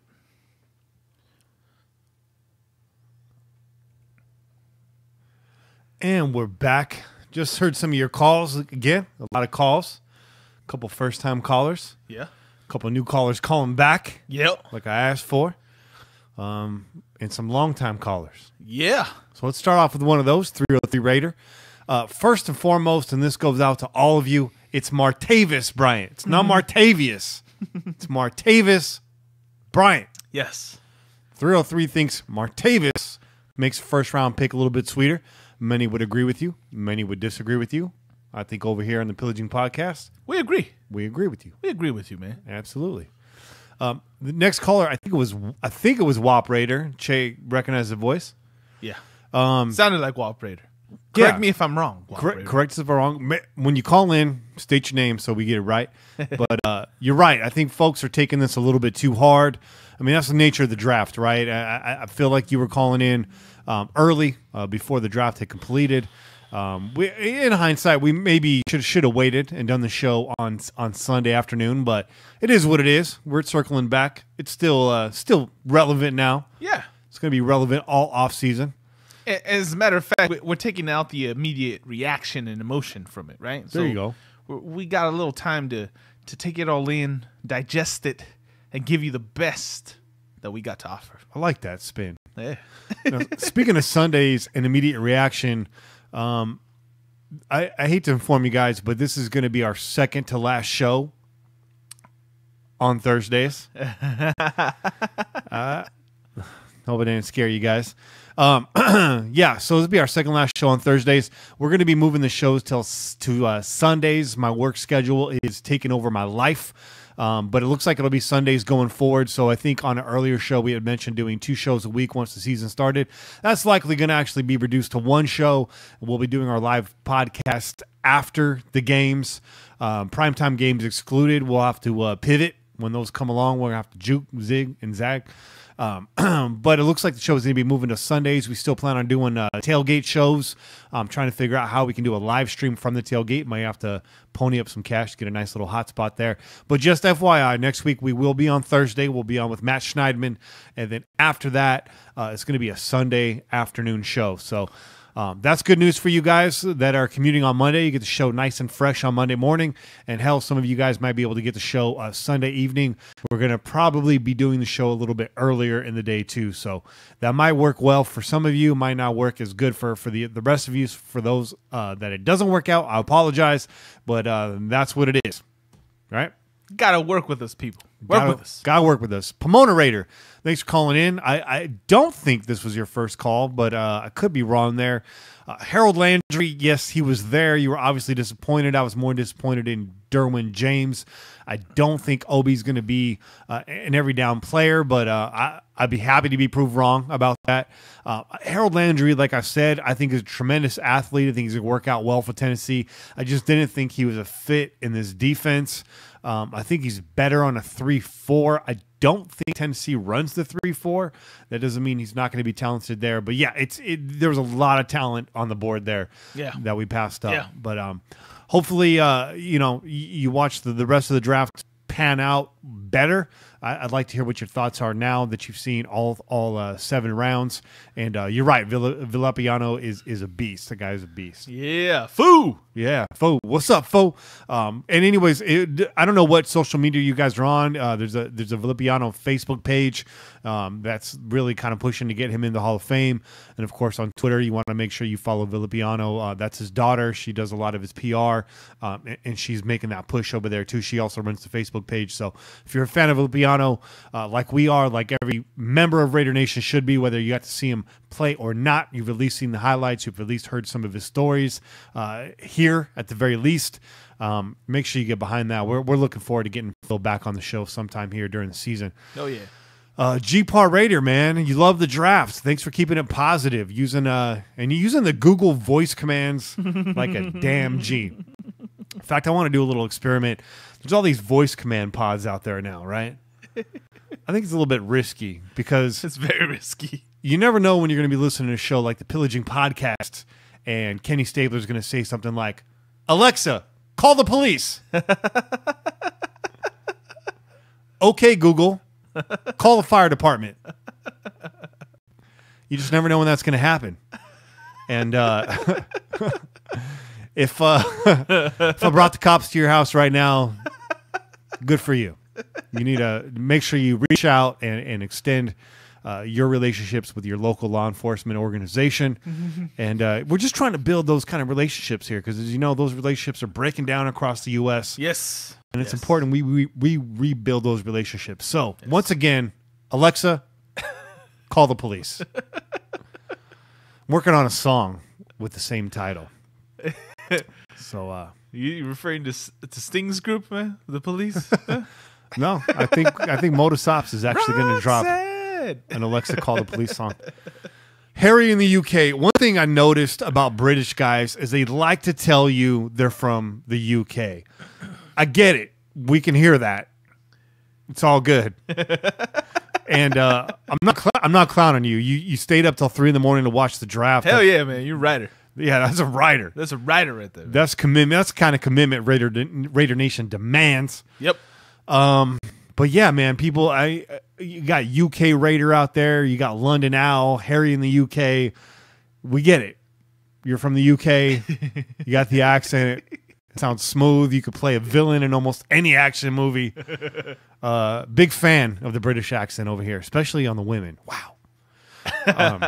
Watch out now. But yeah, man, thanks for your dedication watching the draft. And again, thanks for bringing the silver and black lining, another positive take on the draft. You guys get it, man.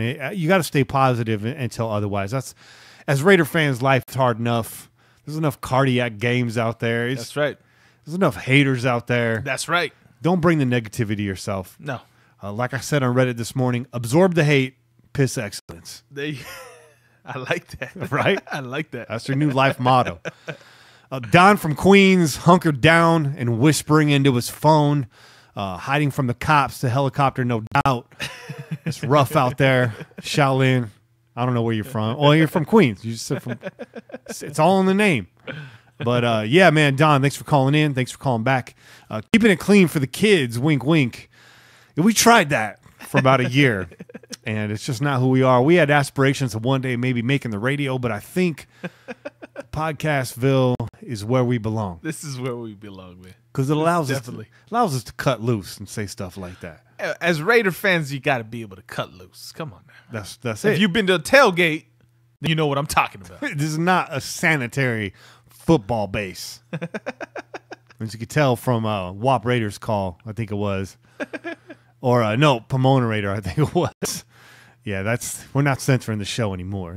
It is what it is. If you hear a beep, if I say something like, and you hear the beep, that's comedy. The beep's funny. Yeah. Sometimes it's fun. Ice Cold Honky. Oh! Love them or hate them, guys. Those are hot takes. Hot takes. By far the best call of the show.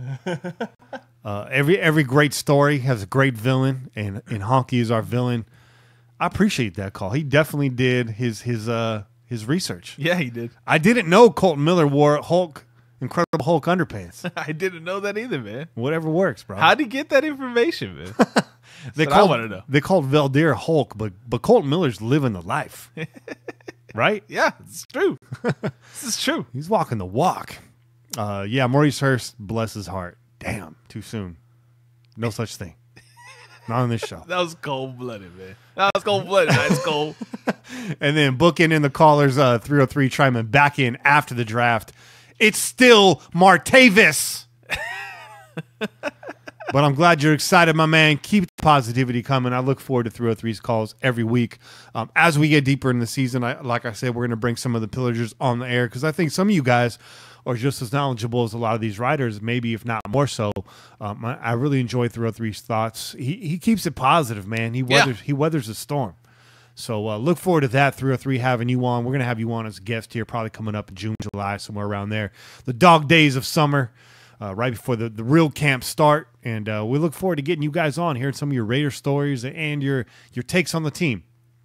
Yeah. And the Pillagers get us all fired up. The Pillagers get us fired up all the time, man. That's our fuel. All the time. Yeah, hell yeah. So it's the reason why we do this show. That's why we're so fired up to do this show. That is exactly the reason why we do this show. And those of you that were listening here, you weren't on YouTube. Just want to clarify, Che is not a skinny Filipino.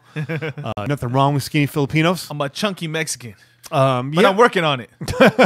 But it was called out that some people finally got to see Che, not what they thought he looked like. But yeah. And then I wanted to reset one of the takes here from, who was it? Oyster to Poister. He thought that, what was it? That if we had traded Jihad Ward for Hollywood Henderson's crack pipe, still a good trade. It's a hot take. Hot take. Hot. So I like that. And then lastly, yeah, that was it. That was lastly. So again, we will be moving the show to Sundays in about 2 weeks. So Friday comes 2 weeks from now and you see no Pillaging Podcast. Don't panic. Yeah. Show's coming. Sunday night, Monday morning, ready there for your Monday morning commute. We're here to get you through the day. That's right. Yeah. And the week, man. That's and the it. week. Absolutely. Abso-friggin-lutely. So it's 10 o'clock p.m. Pacific Standard Time. Still can't get a hold of Kane. Kane's been working a new job too, new schedule, just like me. So I know he's tired. He has, to be fair, he gets up pretty early now. My job is mostly nights. I'm working in the hood at night. That's right. So I get to sleep in a little bit. So I'll work with Kane. Maybe, hopefully, the Sunday schedule works better for him. I don't know if he got it the wires crossed and thought maybe we're moving to Sundays this week. But if so, that's a miscommunication, and I will take that. But I'm in contact with him today and haven't heard back. So we're gonna move through. Again, if he gets back to me and we're not done with the podcast, we're gonna call him up. We're gonna squeeze him in here. Kane's a big part of our show, and we appreciate our conversations with him. So we're gonna move forward here and get into Che's Corner. This week. Sponsored by NFLshop.com. Again, go to PJ4F.com. Click on the NFLshop.com banner. When you click through, we get a piece of your purchase. Helps keep this pirate ship stocked with rum. What's a pirate ship if you don't got barrels of rum? You damn right. Check the logo. That's it, man. You know? You gotta have the run. If you don't got the rum, the ship don't run. They don't run, man. Yeah. So that's the barrel and the logo. If you're confused by that, you don't know jack about pirates. That's a rum barrel. That's right. And grog is rum that's been watered down. I did not know that. Yeah. Grog is watered down rum. Yeah. That's what I heard. You save that into your dictionary, your Rolodex, whatever you got. You now know what grog means, people. Yeah. You never knew that. I'm here to educate. Kenny, dropping knowledge. Somebody's going to for sure tell me I'm wrong. You making up shit, Kenny. What you talking about? I did research that one day. I was curious because out in Santa Cruz, they got a liquor store out there called the Grog Shop. Pretty popular little spot right next to Marianne's ice cream shop. And they got signs out because it's a very small parking lot. And they get pissed off when the ice cream shoppers, the little families, are parking in front of the liquor store.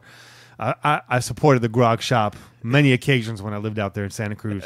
I bet you did. Give me a little quart of ice cream. Roll through, get my 12-pack. There you go. That's a Friday night. That is a Friday night, man. That's a Friday night.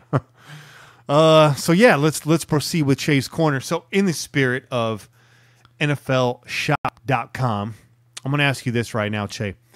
If you were to go out and buy yourself a jersey for one member of this year's draft class, right now, tonight, whose jersey would that be? Ooh, that's a good question.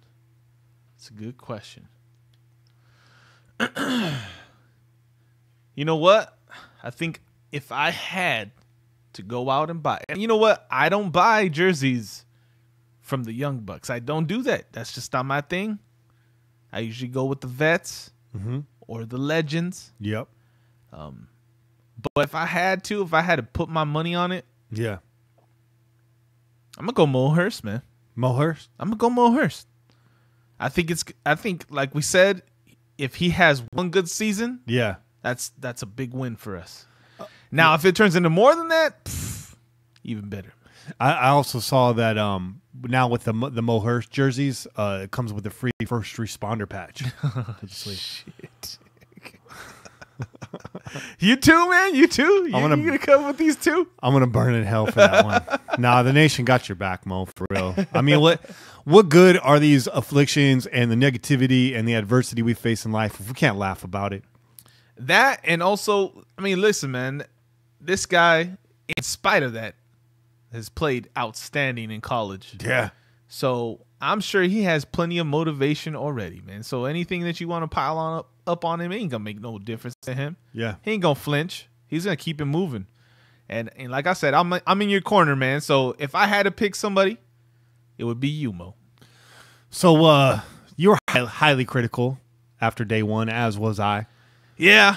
I think we were both pretty critical. Right in the moment, right in that moment, yeah, we were pretty critical. You saw my face when Derwin James was there. I was lit up like a neon sign. Yeah. Like a Taiwanese hooker on Christmas. I don't know what that looks like, but all right. I'll take your word for it. I can't believe I just said that. What are your thoughts now after day 2 and 3? After it's all been wrapped up. Well, after the draft has been wrapped, right? And like we said, we took a whole week to digest, right? Yeah. I think you can see the positives, man. The positives start to come. They start to shine a little bit brighter. Like Austin said, man, there's a lot of boom and there's a lot of bust in this draft class. There's a lot of upside to our guys, really high ceilings. Really low floors also. Yeah. But really high ceilings. And I think, you know what? If you look at it from that perspective, if you get 2 to 3 guys out of this class that hit that really high ceiling, then you won. Yeah. Then you won, because what we've done with this draft is we just added more personnel, more competition to our team, right?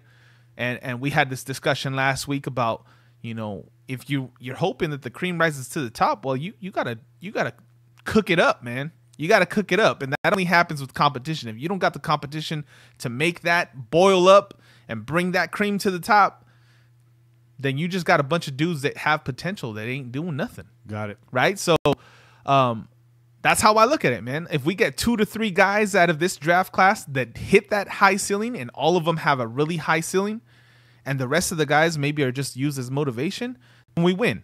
If we get a bunch of studs, then we're going to be laughing to the bank and laughing all the way to the Super Bowl. I like that. I like that.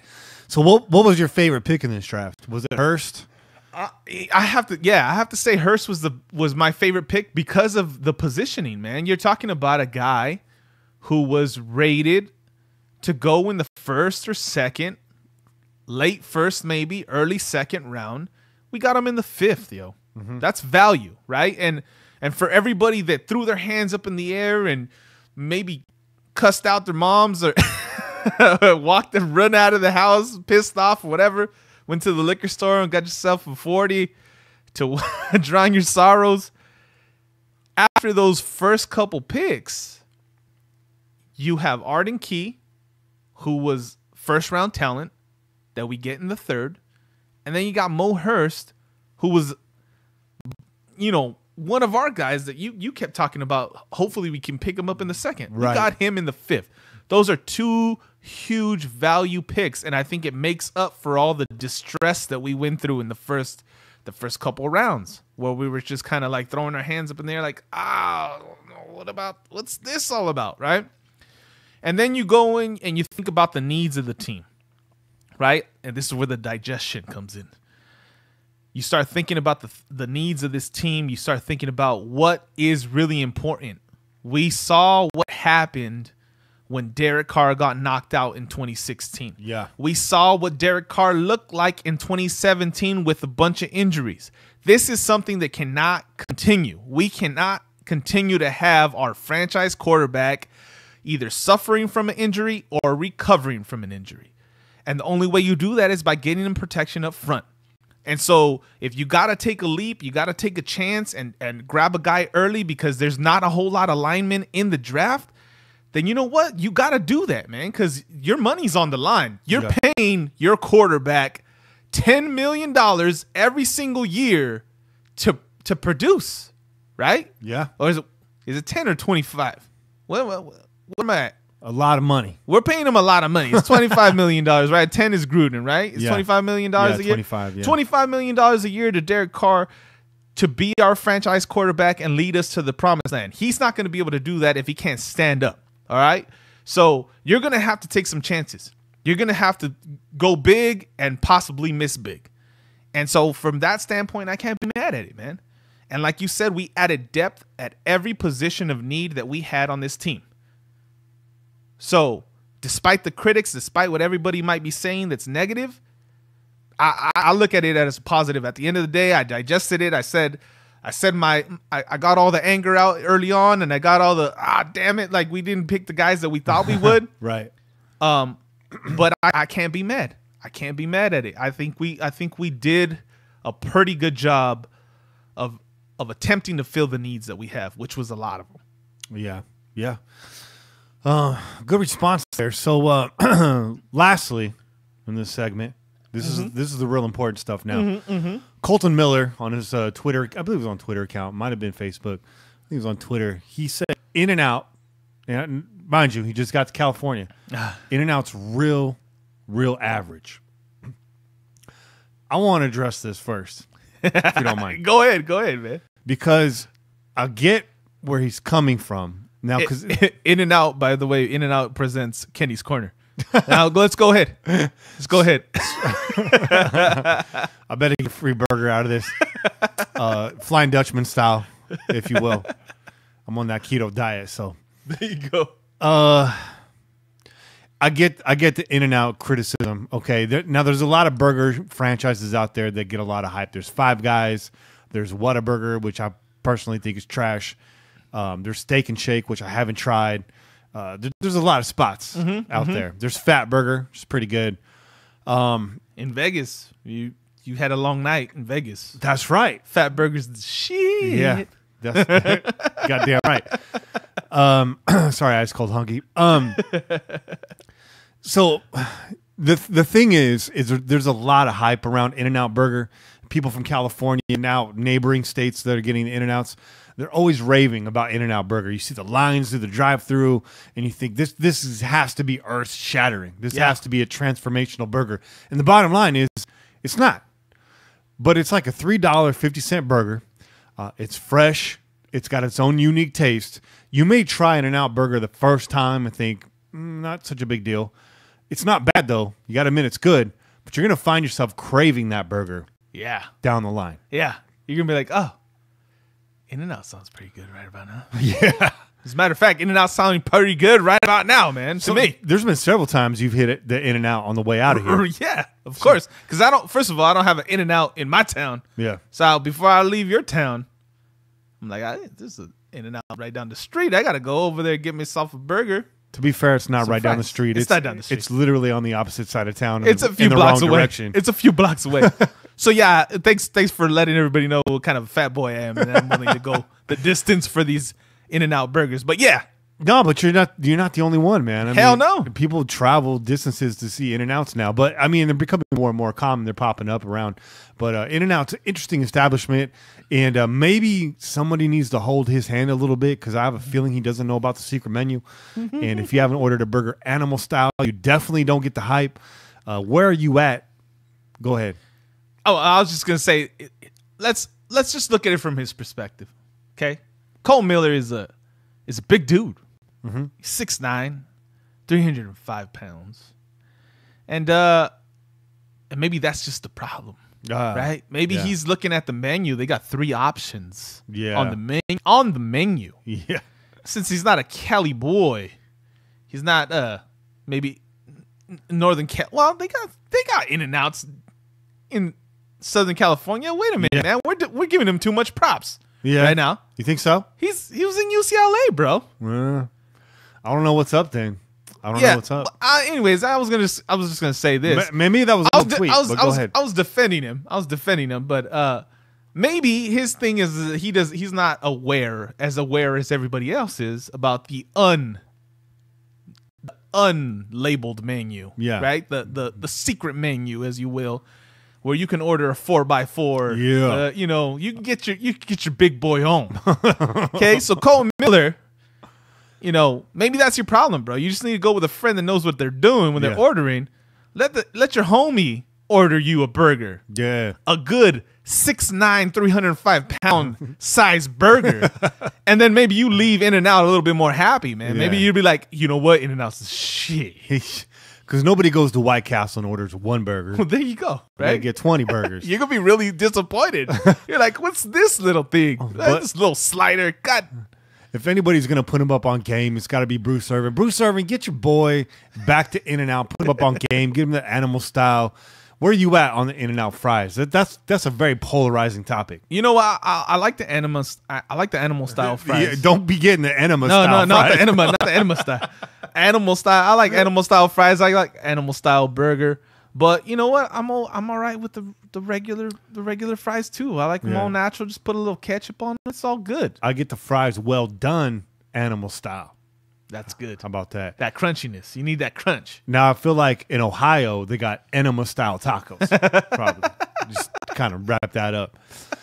Put a bow on it. You put a bow on that.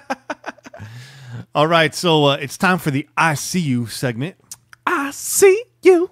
Way to come off the drink of water with that too, by the way. So we got a couple questions here. So I see you segment now. Focus on the YouTube chat section. We got a live chat going on. We got 2 questions. We're going to address those right now. We got Don from Queens.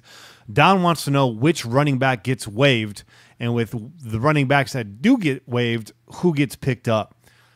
That's a good question. I got a feeling. A lot of running backs on the roster right now, right? You got Marshawn Lynch, you got Elijah Hood, you got DeAndre Washington, you got Jalen Richard, you got Doug Martin. I got a feeling Doug Martin's going to get waived. I don't think he gets picked up. I also got a feeling that Richard's going to get waived. I think he will get picked up. I think he flashed enough 2 years ago that someone's going to give him a shot. I kind of feel like the fumbles last year were a bit of an aberration. The whole team was a bit shaky. But if I had to put my money on 2 guys to get dropped, it's those 2. But now I'm looking at it again. Elijah Hood, we didn't see that kid at all last year. I want to see him because I like the way he's built. I'm also a big DeAndre Washington fan because I also like the way he's built. I like his stature. He's small, but muscular. I think he shows he's really how do I put it? He fights hard. He plays a lot bigger than his size. So maybe that's just my own biased personal opinion. I want to see Washington stick. Richard, the pocket rocket, I think he goes just because of his fumbles. But that's where I'm at. What do you think? I mean, are you in agreement? Is there another name out there you say gets cut? Hood's probably likely. I don't know. Yeah, I don't know. That's a tough call. You know what? I think we really need to see what's going to happen here in these next couple months as far as these summer practices go and heading into camp. We don't really know. No one's really said anything about Doug Martin. I haven't heard anything about Doug Martin. We've heard about Marshawn Lynch, and he looks like he's in great shape, like he's ready to go, and he's back to 100%, all that good stuff, right? We've heard about him. But other than him, we're not really hearing about the other backs. So we have last year to go off of. And 2 years ago, like you said, Richard had a breakout season. You got to remember this guy was undrafted, free agent, that just jumped out of nowhere. And he was arguably the star of the show, man. As far as the backfield went, he was arguably the star of the show because he was breaking some big plays for us. He has that potential, and I think maybe because of his value, one being an undrafted free agent, and because of his big play potential that we saw in 2016, maybe he's the guy that sticks because of that, because of the low price, high ceiling, if you will. Right. Okay. I like that. Last question here from Big Ted. Do we keep more than 2 QBs? And what happens to Connor Cook if he doesn't win the backup spot? Yeah, we do keep more than two QBs. We're going to keep Manuel, and we are going to keep Connor Cook. If you watch the QB cam, Gruden seems to be high on Connor Cook. And whether that's for TV or not, I'm not sure. But I think it makes sense to keep all 3, considering, the offensive line, still a lot of questions whether these guys pan out. Derek Carr's history getting hurt. That makes sense, right? Yeah. All right. It does. It makes sense to me. Makes sense to me to keep. I mean, what are you gonna do? We've already been through these last couple of years of having an injury with Carr. Obviously, we don't look forward to that. We're not even trying to even think about that, right? Keep that bad luck, that bad mojo off the field. Yeah. And keep that away from Derek Carr. But obviously, the need to have some guys there in case that kind of stuff does happen. So if you're just out there with one guy, let's say there's a long-term injury, obviously, knock on wood that it doesn't happen. That's particle board. Particle board, whatever we. I'm going to knock on some wood. I'm going to go outside and knock on the tree after this show. But knock on wood that doesn't happen. But if that happens, then you just have EJ Manuel and you don't have a backup to him. Yeah. You can't have that. No. So you have to have 2 guys behind Derek Carr. Yeah. All right. And actually, lastly, Ice Cold Honky coming in here at the 11th hour. Why is no one talking about Colton Miller playing in the same pro-style offense that made Rosen the most NFL QB draft? This makes for NFL blocking schemes. The real question is, do you speak English? I'm just going to leave that right there. You know what? We can decipher that, though, a little bit for him. We get what you're saying. Rosen was coming out thought of as the most NFL-ready quarterback, right? in some people's eyes. Other people didn't agree with that. No, I thought Darnold maybe. Darnold on there or whatever. So maybe that's what he's referring to. But I don't know. But I don't know how to take your questions, Honky, because you be coming out the woodworks with all the nonsense anyway. So I don't know how serious you are. Maybe you're just trying to get a laugh out of us. Yeah, hearing us defend it. Go back to your coloring books, Doc. All right, let's do some shout outs, yeah? Shout outs. Shout out to Freelance Fowler, Oaktown 301, Luis Valenzuela. Yeah. And longtime listener, Zach Scott. So when we started the shout outs recently, we kind of switched it up to recent followers on social media. And by that time, Zach had already been following us. So he hit us up today. That's a reset because you deserve it, Zach. Shout out to you. Shout out to Nicholas Gunn, my cousin out there. He's a fantastic chef. Follow him on Twitter. And if he's in your area, make sure you go find out where he's cooking because he learned from some of the best in my family. Shout out to Night Raider. Shout out to Moses, Bartimus, Allison FM, J. Chuck Mullaney, Raider Loyalty, These Guys Podcast, which is a pretty cool podcast. Just three guys. It's an NFL podcast. One of them's a Raider fan. Check them out. Shout out to Gary Rinaldi, 65, Raiders 1, Duke Silver and Black 9, Jose Tapia, Hector Perez, WV Raider, Jado, Gatormouth Johnny Black, Jerry Neal, Manny D, Brian Boone, Sarge 1195. Shout out to Marley O'Brien, G-Man of the East, Dustin, Roscoe, P, Coltrane. Yeah. And Howie G44 on Twitter. I like it, dude. I like it. Roscoe P, Coltrane. I added that in there, but that's IG shout outs. We got fave shots. We have Raiders fan zone. Sorry. Raider fan zone. Raiders fan zone. You confused me with the 4 for the A. Sorry about that. Oh, okay. Linnell 02. We got the real Norris Lee.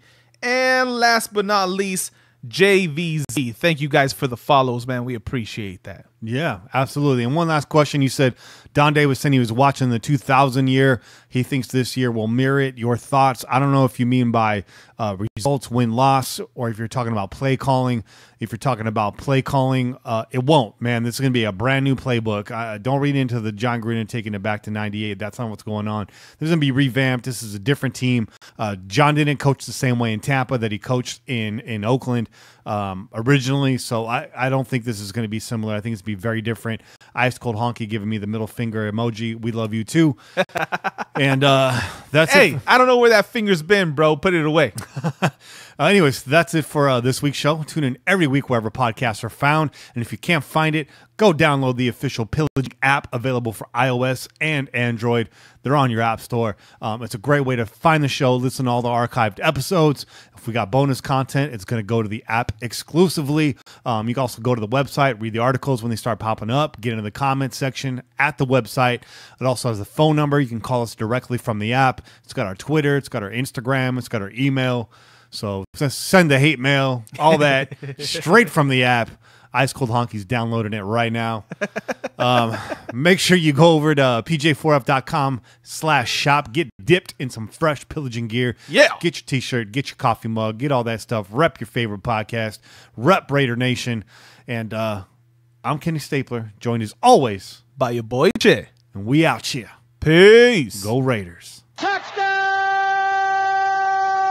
Raiders!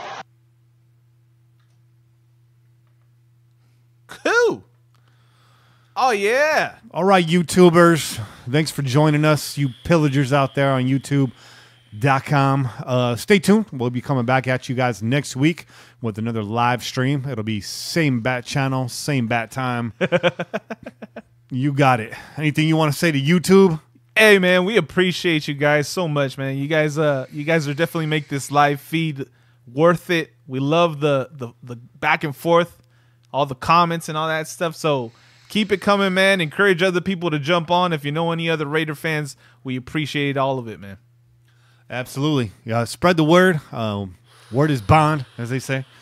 A lot of what we've grown our listenership from about 200 in the first year to just about 3,000 now, and we're truly humbled by that. And it's all just been on Twitter and a little bit on Reddit. And really, it's all been about word of mouth and you guys retweeting everything, telling your friends about it and all that. The listenership, look, we haven't changed what we're doing. And so there's something to be said for that. But we wouldn't have the following if it wasn't for you guys spreading the word. And again, sharing and retweeting, all that stuff means a lot to us. That's essentially currency for us. Hell yeah. And so YouTube, we really appreciate it. All of you guys in the chat here, I know you guys also represent a lot of people that are on Twitter, and so we appreciate it. We appreciate you guys holding us down, and the live stream has been tremendous, man. It's a great way for us to get in touch with this community, and we really pride ourselves on fan interaction. We're never going to get above that, no matter how big this gets. We understand it gets big because of you guys. That's right. And it's always going to stay that way. So, yeah, you guys are all crew. You guys are always welcome at the tailgate. And if we ever do a live show out at Ricky's Sports Bar and you guys are in the Bay Area, please come out and join us. Get some of those famous Ricky's nachos or wings and some cold ones. And, yeah, man, we'll hope to see you guys out there. For sure, man. For sure. All right, y'all. We're going to close up shop. Hope you enjoyed the live stream. Peace out. Peace.